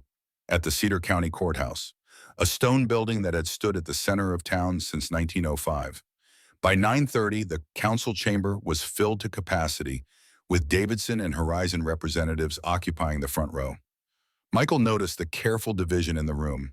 Business owners and younger residents generally clustered on the Horizon side, while older farming families and environmental advocates gathered opposite. The physical separation reflected the ideological divide that had developed in the community, each side seeing the other as threatening their vision of the future. Michael, Elizabeth, Emma, Nathan, and Frank entered together, their unity drawing curious glances from the assembled townspeople. Sheriff Randermold nodded to them from his position near the door, a silent acknowledgement of support. Mayor Jenkins called the meeting to order, explaining that while public comments would be heard, the agenda focused specifically on zoning changes required for Horizon's proposed resort development. Davidson and Horizon's lead developer, a polished executive named Harrington, presented first, outlining economic projections, job creation estimates, and tax revenue forecasts that painted the resort as nothing short of economic salvation for the struggling agricultural community.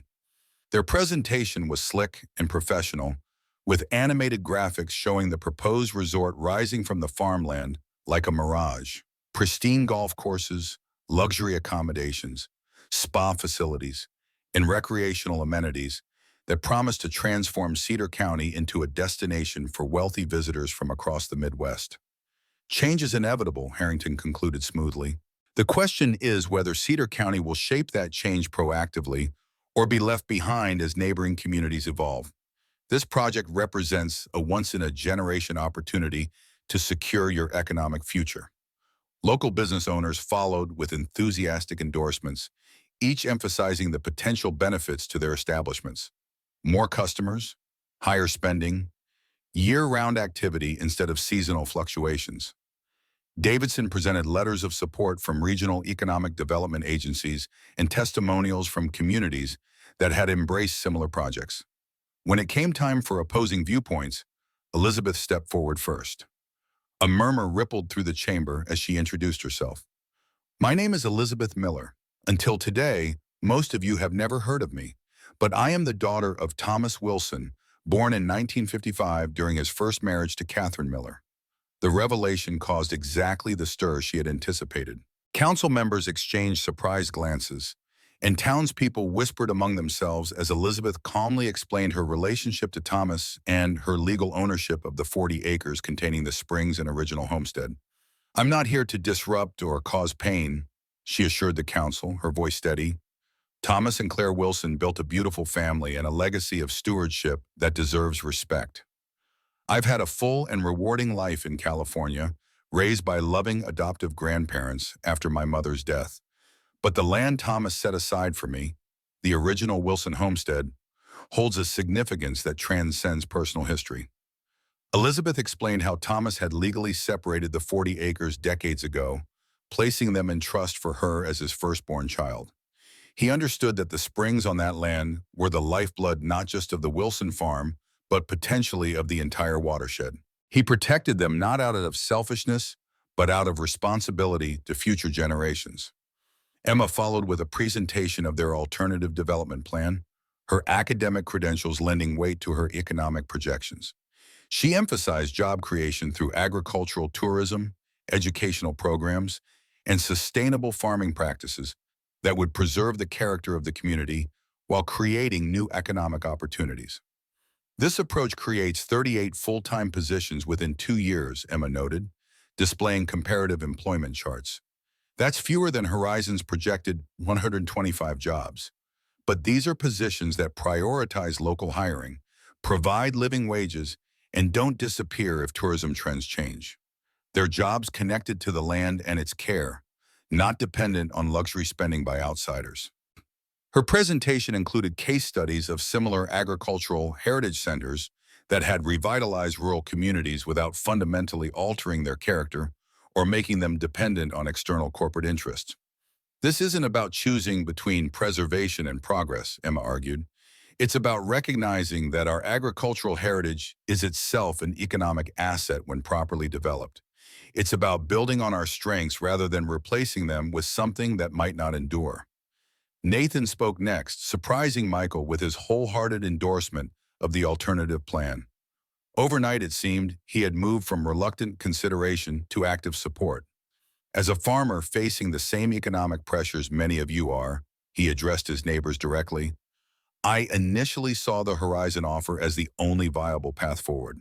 The promise of immediate capital was attractive when you're looking at foreclosure notices and equipment payments you can't meet." Nathan described his financial struggles candidly, earning nods of recognition from other farmers in the audience. But Emma's approach provides something Horizon doesn't, a future where we determine our own destiny rather than becoming dependent on outside interests. Yes, the payoff is slower, but it's more secure, more aligned with who we are as a community. Michael was the last to speak, focusing on the water rights that formed the heart of the controversy. With careful precision, he explained the ecological importance of the springs and the potential long-term consequences of transferring control to a corporate entity primarily concerned with shareholder value. "Water is life," he said simply. "Whoever controls water controls the future of this community." Thomas Wilson understood that, which is why he legally protected those 40 acres decades ago. Not out of selfishness, but out of concern for generations yet to come. Michael shared research on similar resort developments in agricultural communities, where initial promises of shared water access gradually eroded as corporate priorities shifted. Once these rights are surrendered, they're nearly impossible to reclaim. The decision we make today will affect not just our lives, but those of our children and grandchildren. Throughout their presentations, Michael noticed Davidson growing increasingly agitated, whispering urgently with Harrington. When the floor opened for council questions, Davidson immediately stood. "While these nostalgic appeals are touching," he said dismissively, "they ignore economic realities. Ms. Miller's claim to the 40 acres in question is based on documentation that hasn't been properly validated. Horizon is prepared to challenge those claims in court if necessary. Elizabeth responded with calm dignity. The documentation has been thoroughly validated by legal experts. I welcome any legitimate scrutiny of my claim. Furthermore, Davidson continued, his voice taking on an edge, even if Miss Miller's claim is technically valid, the county has options for ensuring this vital economic development proceeds. Eminent domain exists precisely for situations where private interests conflict with community benefit. This threat generated murmurs throughout the chamber. Sheriff Reynolds stepped forward.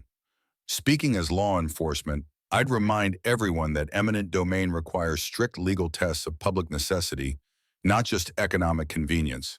Courts have increasingly restricted its use for private development projects. An elderly farmer rose shakily to his feet. I've worked land adjacent to the Wilson place for 60 years. That spring water feeds creeks that run through a dozen farms. If a resort controls it, what happens when their golf courses need irrigation during drought years? Who gets priority? His questions sparked a cascade of related concerns from other agricultural families, each highlighting the interconnected nature of water resources in the region. The conversation had shifted from abstract economic projections to concrete questions about resource allocation and power. Councilmember Martinez, who had been quiet throughout the proceedings, addressed a question to Harrington. Your economic impact statement projects 125 jobs, but how many of those would be filled locally versus brought in from outside? And what's the wage structure? Harrington's answer was smoothly delivered but notably vague, referencing industry standards and competitive compensation without specific figures. When pressed further, he acknowledged that management positions would likely be filled by experienced resort staff relocated from other Horizon properties. Martinez turned to Emma. And your employment projections? Emma provided detailed breakdowns by position type, required qualifications, and salary ranges. Our model prioritizes local hiring and includes training programs developed in partnership with the community college. The goal is to create career paths, not just jobs. The debate continued for nearly 2 hours, with council members probing both proposals and community members offering perspectives from all sides. Throughout the proceedings, Michael was struck by the fundamental question at the heart of the controversy, not just who owned the land legally, but who had the right to determine its future. As the discussion progressed, he noticed subtle shifts in the room's energy. Some who had arrived firmly in the Horizon camp were asking thoughtful questions about long-term water access. Business owners began discussing potential partnerships with the Agricultural Heritage Center concept. The rigid division that had characterized the meeting's beginning was softening into something more nuanced. Finally, Mayor Jenkins called for the council vote on Horizon's zoning request. The room fell silent as each member cast their vote. When the tally was complete, the results stood at 4 in favor, 5 opposed, a narrow rejection of Horizon's proposal. Davidson's face darkened with anger as Harrington immediately began damage control, suggesting modifications to their proposal that might address the council's concerns. But the momentum had shifted. The council voted to establish a committee to explore Emma's alternative development approach, with both Elizabeth and Nathan appointed as members to ensure all perspectives were represented. As they left the courthouse, Michael felt a weight lift from his shoulders. This wasn't a final victory. Horizon would undoubtedly regroup and return with a modified proposal, and the alternative development plan still faced numerous hurdles before becoming reality. But they had won precious time and, more importantly, changed the terms of the debate. You were magnificent in there, he told Elizabeth as they walked back to their vehicles. 60 years of secrecy, and you stepped into the light with such grace. Truth has its own power, she replied simply. I'm just sorry Thomas didn't live to see this day. His family whole again, working together. Nathan approached, still processing the day's events. So what happens now, practically speaking, I mean? I still have loans coming due. Now the real work begins, Emma said. First, we file the conservation easement paperwork. That should generate capital within 45-60 days to address your immediate financial needs. Simultaneously, we begin developing the infrastructure for the Heritage Center, restoring the original homestead, creating educational exhibits, establishing the demonstration fields. It won't be easy, Nathan acknowledged, but nothing worthwhile ever is. As they prepared to return to the homestead, Michael noticed a single figure standing apart from the dispersing crowd, an elderly man leaning on a cane, watching them intently. Frank followed Michael's gaze and smiled in recognition. "That's Robert Patterson," he said quietly, "the former bank president who kept Thomas's secret all these years." Michael walked over to the old banker, who regarded him with kind eyes that had seen decades of human drama unfold in this small community. "Thomas would be pleased," Patterson said, his voice weathered but clear. "He always believed the right person would find that key when the time came." "Did he ever tell you what was in the safe deposit box?" Michael asked. "No, but he didn't need to. I knew Thomas most of my life. Whatever he protected so carefully had to be something precious beyond measure." "It was," Michael confirmed. "Family, truth, legacy." Patterson nodded, satisfied. "The things that matter most in the end." He glanced toward Elizabeth, who was speaking with Emma nearby. "She has his eyes, his way of standing, too, like someone who knows exactly who they are." "Would you like to meet her?" Michael offered. "I would indeed," Patterson said. "I've been curious about Thomas's daughter for a very long time." Michael introduced them, and Patterson took Elizabeth's hand in both of his. "Your father was the finest man I ever knew," he told her. "Carrying his secret was an honor, never a burden." "Thank you for protecting him," Elizabeth said warmly, "and for helping Michael find his way to the truth."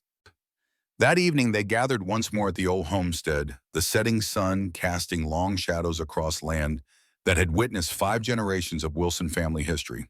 Elizabeth and Emma would return to California temporarily while the conservation easement was arranged, but they planned to return for extended visits as the new vision for the farm took shape.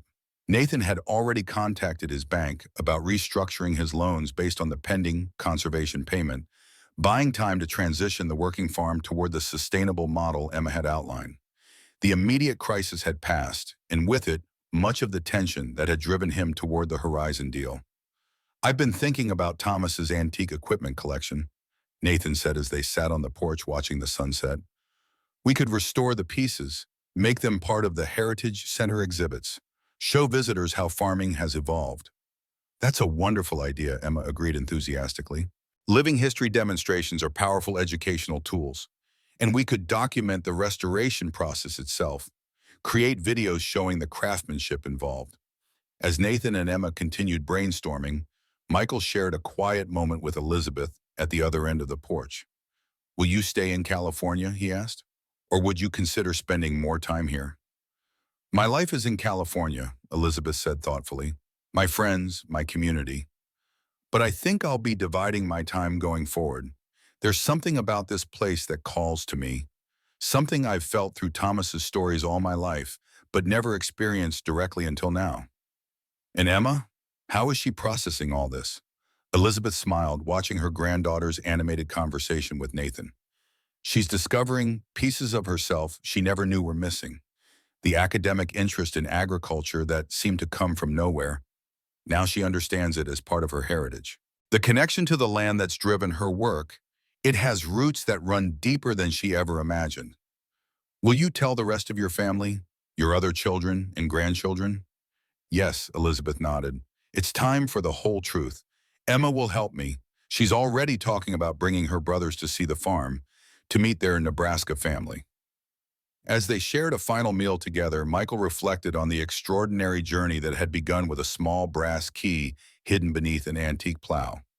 Thomas had entrusted him with uncovering not just family secrets, but with forging new connections that transcended the mistakes and compromises of the past. "A toast," Frank proposed, raising his glass. "To Thomas Wilson, who found a way to protect what mattered most, even from beyond the grave." "To Thomas," they echoed, glasses raised. "And to new beginnings," Elizabeth added, "built on honest foundations." Later, as dusk settled over the farm, Michael walked alone to the small family cemetery where generations of Wilsons rested beneath simple markers. At Thomas's grave, he knelt and placed a hand on the cool stone. "We found our way, Grandpa," he said softly. "Not the path anyone expected, but the right one, I think." The evening breeze rustled through the cottonwoods, a sound as ancient as the land itself. Michael remained there a moment longer, feeling a profound connection to this place and to the generations whose hands had worked this soil before his. As he turned to leave, he noticed Emma approaching, her silhouette outlined against the fading light. She knelt beside him at Thomas's grave, placing a small stone on top of the marker in the Jewish tradition, though Thomas hadn't been Jewish. "A professor taught me this," she explained. "Stones endure, unlike flowers. They say as long as someone places stones, the person is remembered." "He would have liked that," Michael said. "Practicality with meaning behind it." "I've been thinking about what happens next," Emma said as they walked back toward the farmhouse. "Not just the conservation easement or the heritage center, but what this means for all of us. How do we become a family after 60 years of separation?" "The same way we tackled the Horizon Challenge," Michael suggested. "One step at a time, with honesty and respect for different perspectives." "There will be awkward moments," Emma acknowledged. "When I tell my brothers, when we meet your father and the rest of the family." "Undoubtedly, but look how far we've come in just a few days, from strangers to allies to family." The farmhouse lights glowed warm in the gathering darkness, a beacon guiding them home. Inside, Nathan and Elizabeth were looking through old photo albums Frank had brought from his house, pictures of Thomas throughout his life, images Elizabeth had never seen and Nathan had never fully appreciated. "He's wearing the same expression in every Christmas photo," Nathan was saying, that forced smile that never reached his eyes. "The holidays were hard for him," Elizabeth said gently, a reminder of the family he couldn't acknowledge. "Now I understand why he always disappeared for a few days each spring," Nathan realized. "He was visiting you, wasn't he?" Elizabeth nodded. "After Claire passed away, yes. He would come to California, supposedly on fishing trips with old army buddies. We'd have a few precious days together, making up for lost time."